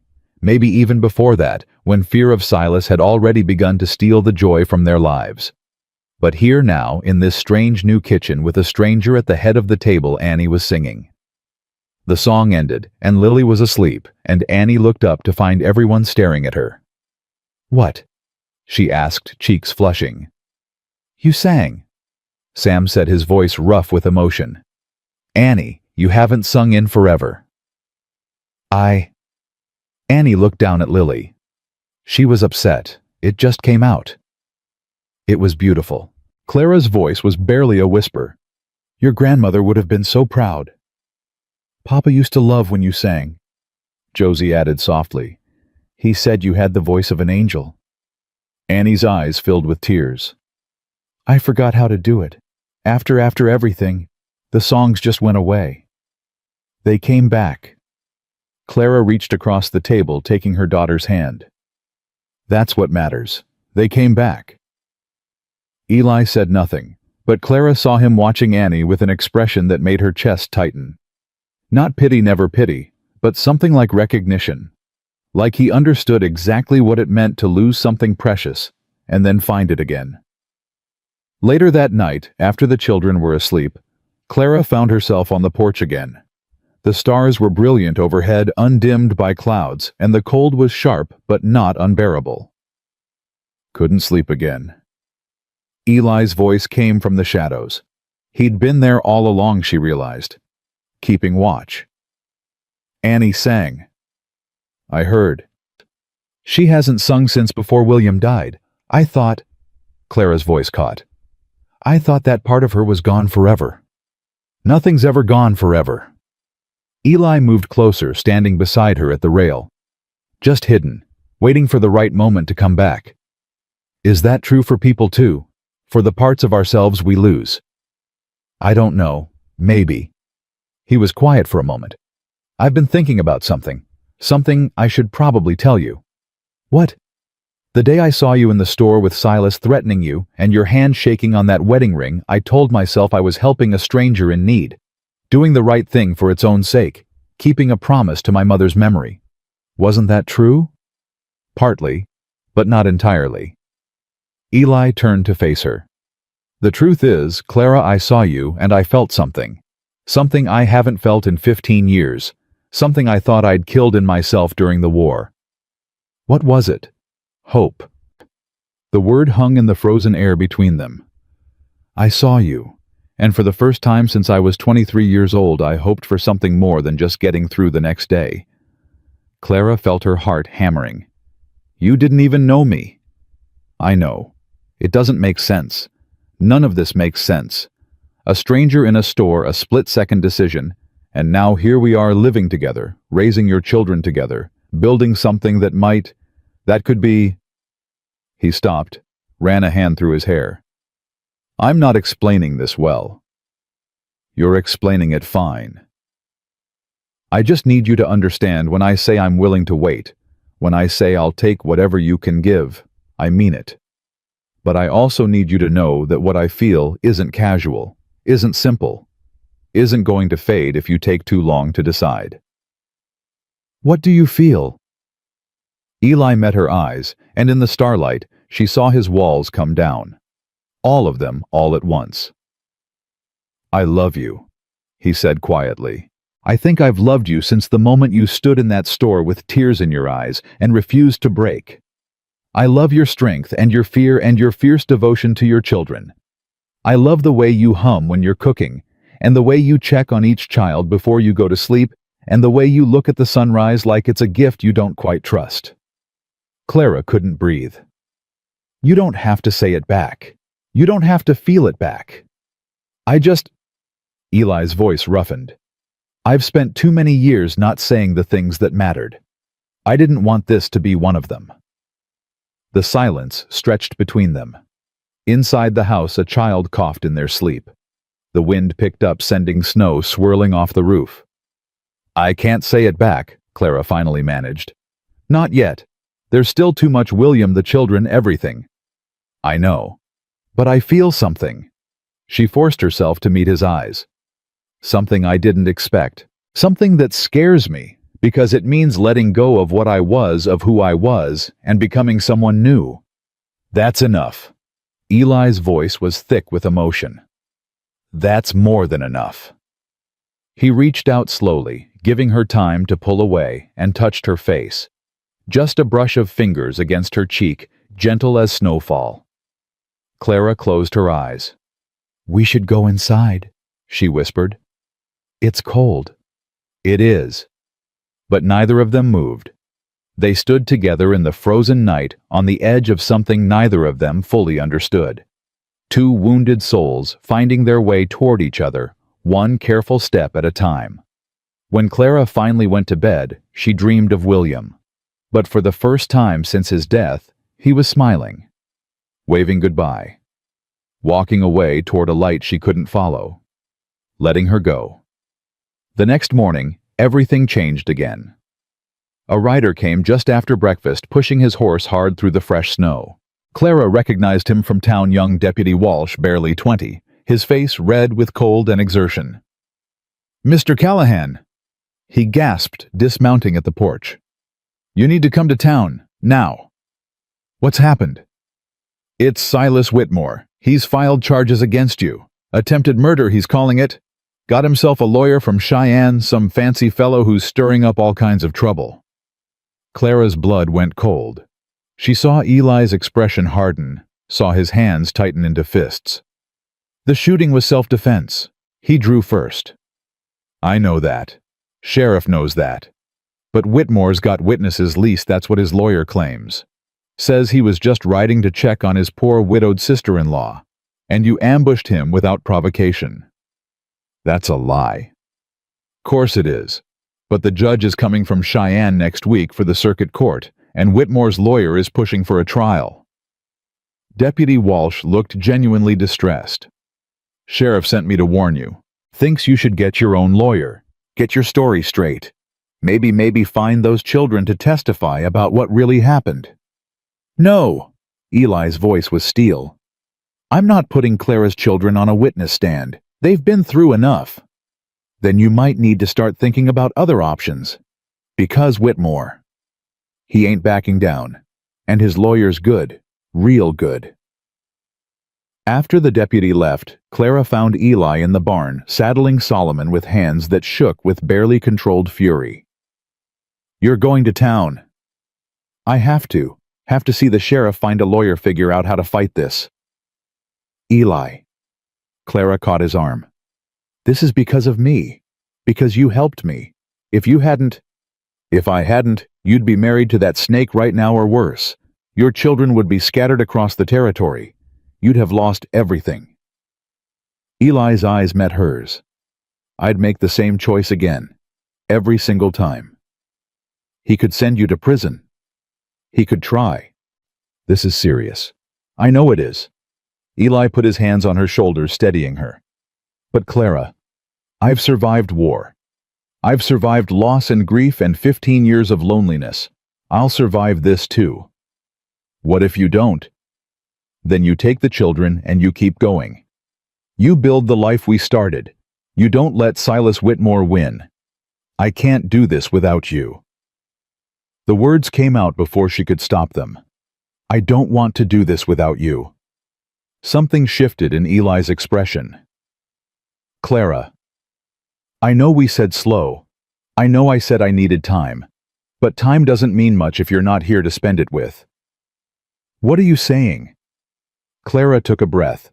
Everything in her screamed to hold back, to protect herself, to not risk another loss. But she looked at this man who'd given her everything and asked for nothing, and she knew. "I'm saying—" Her voice shook. "I'm saying I don't want to wait anymore. I'm saying if Silas Whitmore is going to try to destroy what we're building, then we should make it real, make it permanent, make it something worth fighting for." Eli went very still. "Clara, are you—" "I'm asking you to marry me, before the trial, before Silas can do any more damage. I want to be your wife, Eli Callahan. Not because I need protection, not because I'm scared, because I want to, because I love you." The words hung in the frozen barn air, impossibly heavy and light at the same time. "You love me." Eli repeated, his voice barely a whisper. "I love you." And saying it again, she realized it was true. Completely, terrifyingly true. "I don't know when it happened. Maybe when you faced down Silas? Maybe when you were patient with Sam? Maybe when you let Annie's singing pass without comment, because you understood how precious it was. But somewhere in these past weeks, I fell in love with you." "Clara." Eli pulled her close, and she felt his heart pounding against her cheek. I've been waiting my whole life for someone to say those words to me. Is that a yes? That's a yes. That's 1,000 yeses. That's every yes I have left to give. He kissed her, then gentle and fierce all at once, and Clara felt the last wall around her heart crumble to dust. She was done surviving. Done hiding. Done being afraid of what wanting something might cost her. Whatever came next, Silas the trial, the uncertain future, they would face it together, as husband and wife. They married 3 days later in Judge Rowan's office with Doc Sullivan and Rosa Martinez as witnesses. Clara wore a simple blue dress that Maggie O'Brien had altered overnight, working by lamplight to make it fit. The children stood in a row beside them, Josie holding Lily, Annie gripping Tommy's hand, Sam standing slightly apart, but present watching. Do you, Clara May Whitmore, take this man to be your lawfully wedded husband? Clara looked at Eli. At the hope in his eyes, the steadiness of his hands, the way he stood like a man who'd finally found what he'd been searching for. I do. Do you, Elijah Thomas Callahan, take this woman to be your lawfully wedded wife? I do. His voice was rough with emotion. From now until forever. Judge Rowan smiled, and Clara remembered another wedding 14 years ago when she'd been young and terrified and so full of hope it hurt. She'd thought that was her only chance at happiness. She'd been wrong. By the power vested in me, I pronounce you husband and wife. Eli, you may kiss your bride. He did gentle and sweet, and Clara heard Annie's delighted squeal, heard Tommy whisper something to Josie, heard the quiet that might have been Sam's acceptance. When they pulled apart, Eli looked at the children. I know this is strange. I know I'm not your father, and I'm not trying to replace him, but I'm hoping you'll let me be part of your family anyway. Lily, who'd been squirming in Josie's arms, reached out toward Eli. Up, she demanded. Up, up. Eli looked at Clara, uncertain, and she nodded. He took Lily from Josie's arms, settling the child against his hip with surprising naturalness.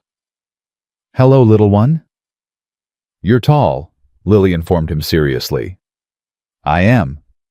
I like tall. She patted his cheek with her small hand. You can stay. The laughter broke the tension. Even Sam cracked something that might have been a smile. Well, Judge Rowan said, closing his book. That's settled then. Now about this trial. The wedding celebration was brief. There was too much to prepare for what was coming. Silas's lawyer had arrived from Cheyenne, a slick man named Harrison Webb, who dressed like Eastern money and spoke like a snake. He's claiming premeditated assault. Judge Rowan explained that afternoon, his face grave. Says Eli lured Silas out to the road with intent to kill him, and that Clara was complicit in the scheme. That's insane. Eli's voice was controlled, but Clara saw the fury beneath. He followed us. He was stalking Clara and the children for weeks before that day. I know. We all know. But Webb is good at twisting facts. He's got Silas playing the concerned uncle worried about his poor nieces and nephews living with a violent stranger. The judge's mouth twisted with distaste. He's painting you as a predator, Eli. A man who preyed on a vulnerable widow, isolated her from her family, and attacked anyone who tried to intervene. The children were there, Clara said. Sam saw everything. They can testify. No. Eli's voice was flat. I won't put them through that. Eli. I said no. He looked at her, and she saw the steel in his eyes. Those children have been through enough trauma. I won't add being cross-examined by a Cheyenne lawyer to the list. Then what do we do? Judge Rowan leaned back in his chair. We find other witnesses, people who saw Silas's behavior before that day, people who can speak to his harassment, his threats, his pattern of intimidation. Maggie O'Brien, Clara said immediately. She was there the first day in the store. She heard everything Silas said to me. Good. Who else? Doc Sullivan treated Tommy. He saw how scared the children were when he came to the farm. And Rosa was there when we first arrived at the ranch. She saw how shaken we all were. We'll need more. Character witnesses for Eli, people who can speak to his history, his reputation. I've got those. Eli's voice was grim. Men I served with. Ranchers I've worked for. People who know me well enough to know I don't start fights, but I finish them. The week before the trial passed in tense preparation. Clara watched Eli retreat into himself, becoming quiet and distant in ways that frightened her. He still treated the children with patience, still did his work, still held her at night. But something had closed behind his eyes. "Talk to me," she said one evening, finding him alone on the porch. "You're carrying something. I can see it." "Just thinking about the war." "Tell me." Eli was silent for a long moment. Then slowly the words came. "There was a battle. Antietam.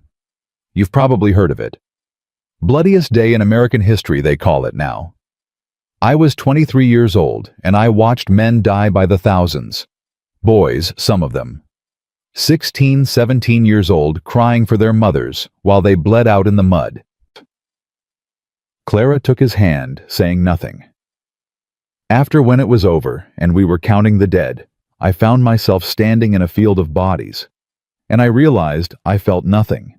No horror, no grief, no relief at surviving. Just nothing.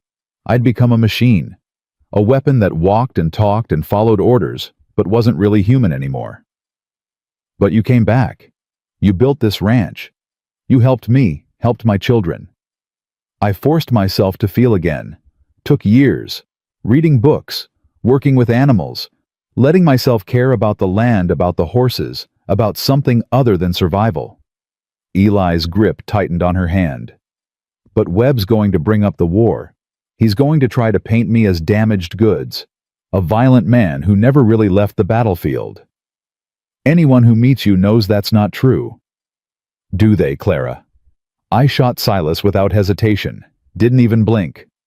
What does that say about me?" "It says you protected my family when we needed protecting." Clara turned to face him fully. "It says you're the kind of man who acts when action is needed. That's not damage, Eli. That's strength. Webb won't see it that way. Then we'll make the jury see it differently." The trial began on a bitter, cold morning, the courthouse packed with curious townspeople. Clara sat in the front row with the children refusing to hide in the back, like she was ashamed of something. Silas took the stand first. His arm was still in a sling, playing up the injury for sympathy.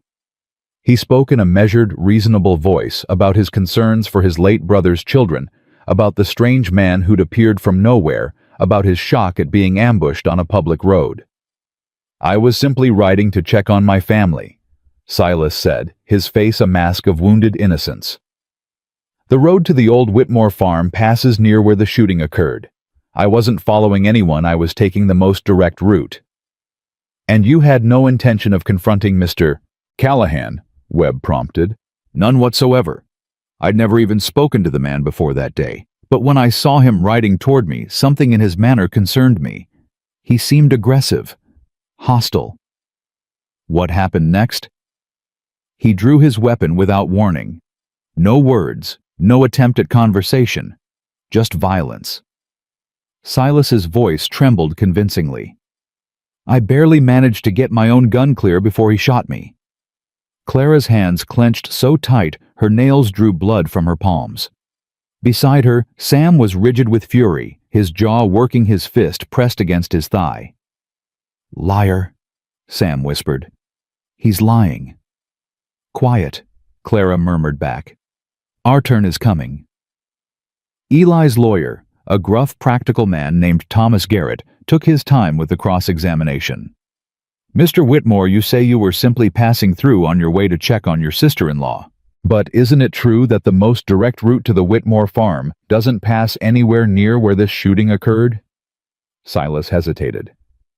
"I may have taken a different path that day. The snow can change things." "Indeed. The snow." Garrett pulled out a folded paper. "I have here a statement from Deputy Walsh, who examined the tracks at the scene. According to his assessment, your horse's tracks came from the east, from the direction of Miller's Creek, and followed the same path Mrs. Callahan's wagon had taken from the Whitmore farm. Not crossed it, Mr. Whitmore, followed it. I don't know anything about tracks. I just know where I was going. Convenient. Garrett paced slowly. You also testified that you'd never spoken to Mr. Callahan before that day. But isn't it true that just 3 days prior you entered Mrs. Callahan's home while Mr. Callahan was present, made threats against her family, and were asked to leave at gunpoint? That's a mischaracterization. Were you or were you not ordered to leave the Whitmore property by Mr. Callahan? Silas's composure cracked slightly. There was a conversation. Things were said on both sides. Simple question, Mr. Whitmore. Yes or no? Did Mr. Callahan tell you to leave and never return? A long pause. Yes. And yet, 3 days later, you just happened to be riding along the very route Mrs. Callahan's family was taking to their new home. What a remarkable coincidence. I didn't know they were leaving that day. Didn't you? Garrett turned to the jury. The prosecution would have you believe that my client attacked an innocent man for no reason. But I intend to show that Mr. Silas Whitmore had been harassing his sister-in-law for months. That he used financial pressure, verbal threats, and physical intimidation to try to force her into a marriage she didn't want. And that on the day of the shooting, he deliberately followed her family with intent to cause harm. The witnesses came one by one. Maggie O'Brien testified about what she'd heard in her store, her Irish temper flaring when Webb suggested she might be exaggerating. Doc Sullivan spoke about the fear he'd seen in the children's eyes about Tommy's illness and the family's desperate circumstances. Rosa Martinez described Clara's arrival at the ranch, shaken, exhausted, clearly fleeing from something terrible. But it was the surprise witness who turned the tide. The defense calls Deputy Thomas Walsh. Walsh took the stand looking uncomfortable but determined. Under Garrett's questioning, he revealed something no one had expected. I was asked by Sheriff Mills to do some investigating into Mr. Whitmore's background before the trial. Standard procedure in cases like this. Walsh's voice was steady. I found some concerning things. Such as, Mr. Whitmore has filed similar charges before, 3 times in fact, against 3 different men in 3 different towns over the past 8 years. The courtroom stirred. Even Judge Rowan leaned forward. And what was the outcome of those cases? All dismissed. The pattern was the same each time. A widow with property. A man who helped her. Mr. Whitmore claiming assault and pressing charges. But when investigators dug deeper, they found evidence that Mr. Whitmore had been the aggressor in each case. Objection. Webb was on his feet. This is hearsay, Your Honor. Previous dismissed charges have no bearing. I'll allow it. Judge Rowan's voice was cold. The jury should hear the full picture. Walsh continued detailing Silas's history, the pattern of predation, the women he'd targeted, the men he'd tried to destroy when they got in his way. With each revelation, Clara saw the jury's faces harden. When Eli finally took the stand, he told the truth simply and directly. The confrontation in Clara's home. Silas's threats. The following morning when he'd spotted a rider trailing their wagon and ridden back to investigate. He drew first, Eli said, his voice steady. Came out of the trees with his gun already aimed. I had maybe half a second to react. I shot him in the shoulder because I wanted to stop him, not kill him. If I'd wanted him dead, he'd be dead. And why didn't you want him dead? Garrett asked. After everything he'd done to Mrs. Callahan and her family. Eli's eyes found Clara in the courtroom. Because the children were watching. Because Clara had already seen enough violence. Because becoming a killer to stop a bully isn't victory, it's surrender. The jury deliberated for less than an hour. Not guilty. The words echoed through the courtroom, and Clara felt something break loose in her chest, a tension she'd been carrying for weeks, maybe months, maybe years. She was on her feet before she knew it, pushing through the crowd to reach Eli, throwing her arms around him while the children followed in a wave of relief. It's over, she whispered against his chest. It's really over. Almost. Eli pulled back his eyes, going to where Silas sat, his face white with fury. There's one more thing. He walked toward his former accuser, and the courtroom went silent. Silas shrank back, but there was nowhere to go. "I could press charges," Eli said quietly. "False accusation, perjury, harassment, enough to put you away for years. You wouldn't dare." "I could, but I won't." Eli leaned closer, his voice dropping so only Silas could hear. "Because I want you to live with this. I want you to know that you tried to destroy a good woman and her children, and you failed. I want you to spend the rest of your miserable life knowing that they're happy, that they're safe, that they have everything you tried to take from them." He straightened, his voice rising so the whole courtroom could hear. "But Silas Whitmore, if I ever see you within 100 miles of my family again, there won't be a trial. There won't be lawyers, or judges, or juries. There'll just be you and me and whatever God you answer to. Do you understand?" Silas said nothing. He didn't have to. Everyone in that courtroom knew he was beaten. They left Miller's Creek that afternoon, the whole family packed into the wagon together. The children were giddy with relief. Even Sam was smiling, really smiling for the first time since his father died. "Mama?" Annie's voice came from the wagon bed, where she was curled up with Lily and Biscuit. "Are we going home now?" Clara looked at Eli, at the man who'd given her back her life. "Yes, baby. We're going home." The Callahan Ranch emerged from the winter landscape like a promise. Smoke rose from the chimney. The barn stood solid against the snow. Everything looked exactly as they'd left it, but somehow completely different. Because this time, they were coming home without fear. Spring came slowly to the valley, melting the snow in patches and sending the first tentative green shoots, pushing through the brown earth. Clara planted a garden behind the house, vegetables and herbs and the flowers her mother used to grow. The children helped, even Sam, who turned out to have a gentle touch with living things. Tommy got stronger every day, his cough completely gone, his cheeks full and rosy. Lily learned to walk without holding on to anything, toddling after the chickens with delighted determination. Annie sang constantly now, while she worked, while she played, while she helped Clara in the kitchen. And Josie made a decision. "I want to go to Cheyenne," she said one evening after the younger ones were in bed. "The territorial school. Rosa says I could take the exams this fall." Clara felt her heart twist. "That's very far away." "I know." Josie's eyes met hers, and Clara saw not a child, but a young woman, someone with dreams bigger than this valley could hold. "But Mama, I want to learn. I want to be something, a teacher maybe, or a doctor or something that helps people. I can't do that here. And if I say no, then I'll stay.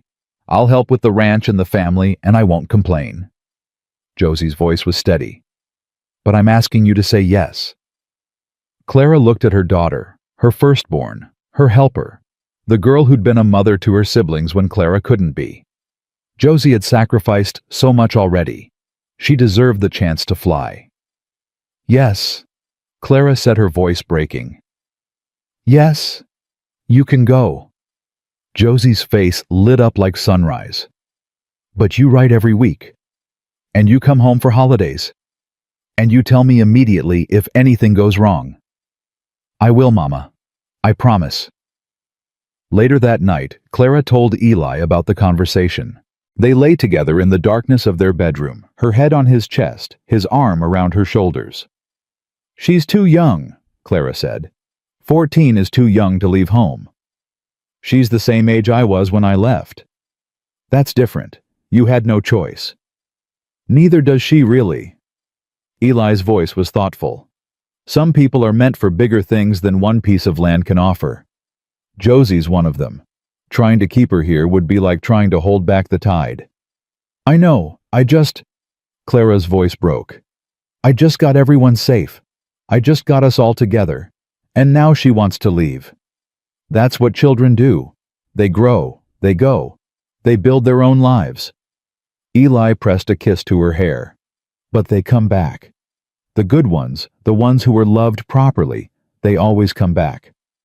Promise me we're doing the right thing. Promise me she'll be okay." "I can't promise that. Nobody can promise that.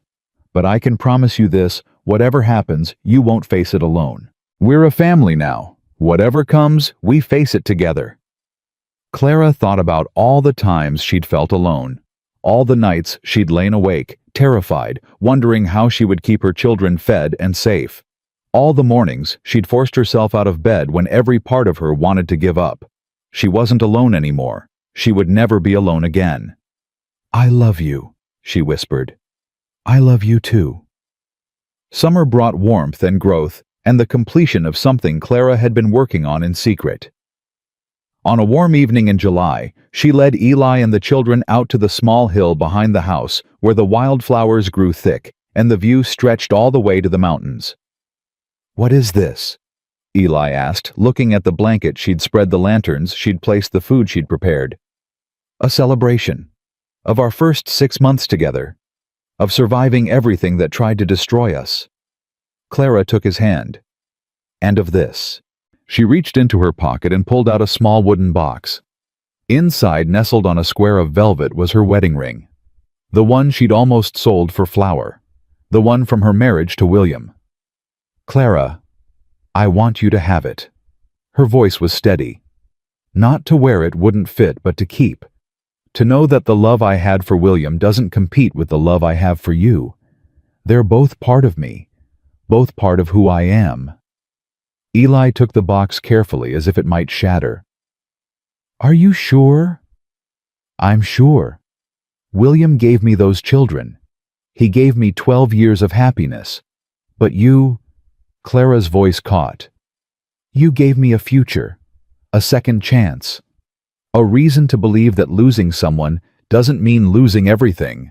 Sam stepped forward.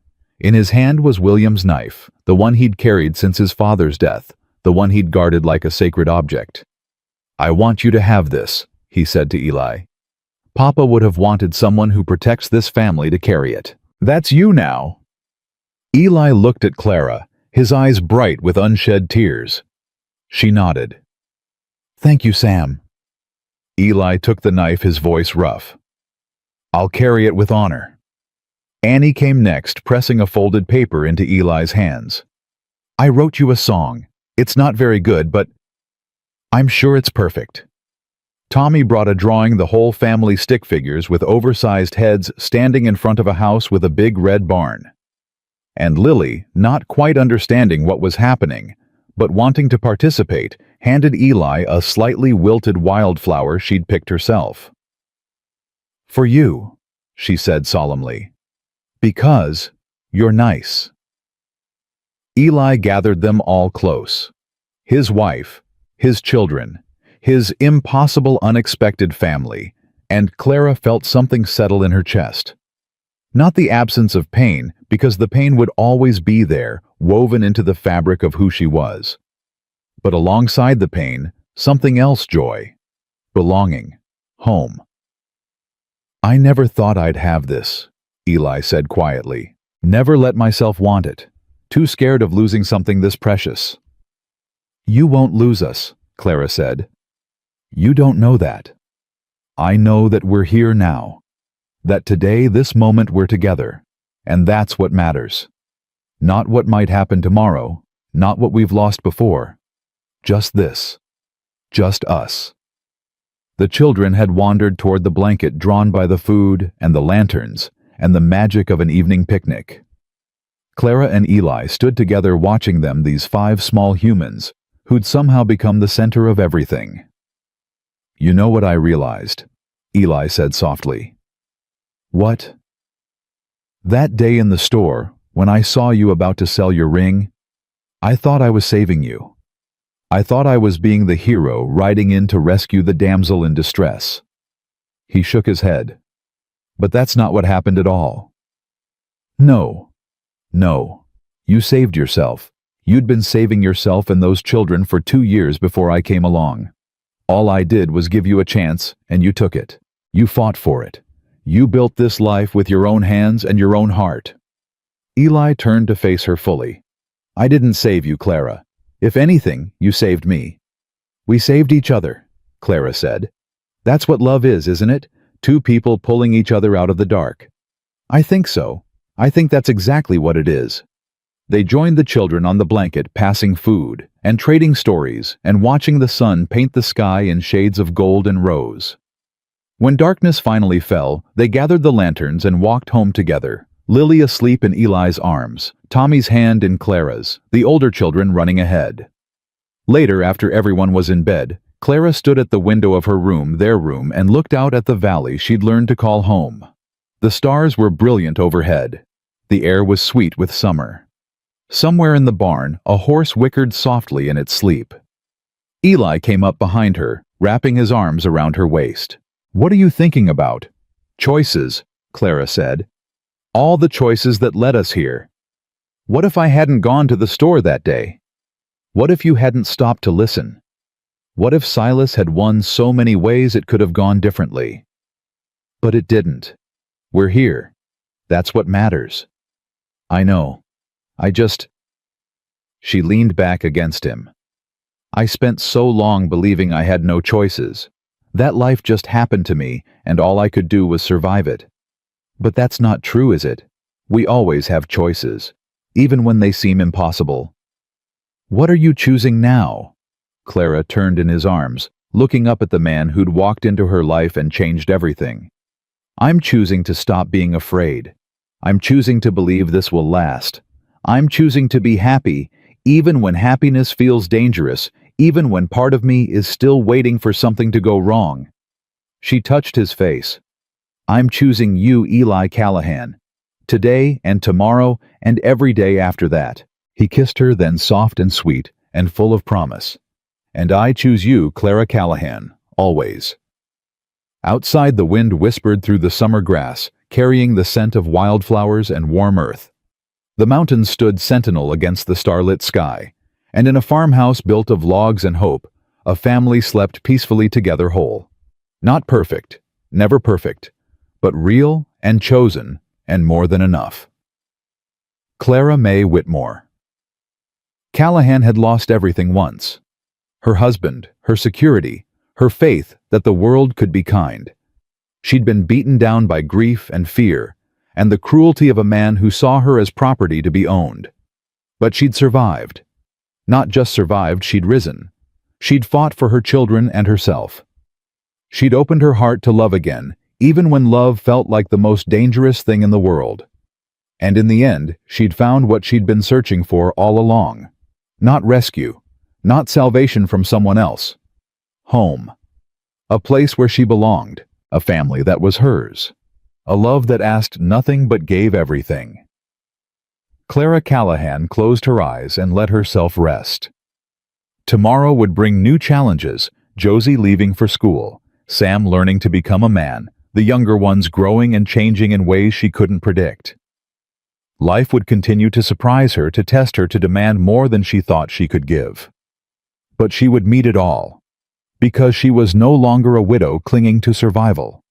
She was a wife, a mother, a woman who had chosen her own fate and built her own happiness from the ashes of everything she'd lost. And that was worth every struggle, every tear, every moment of fear. That was worth everything.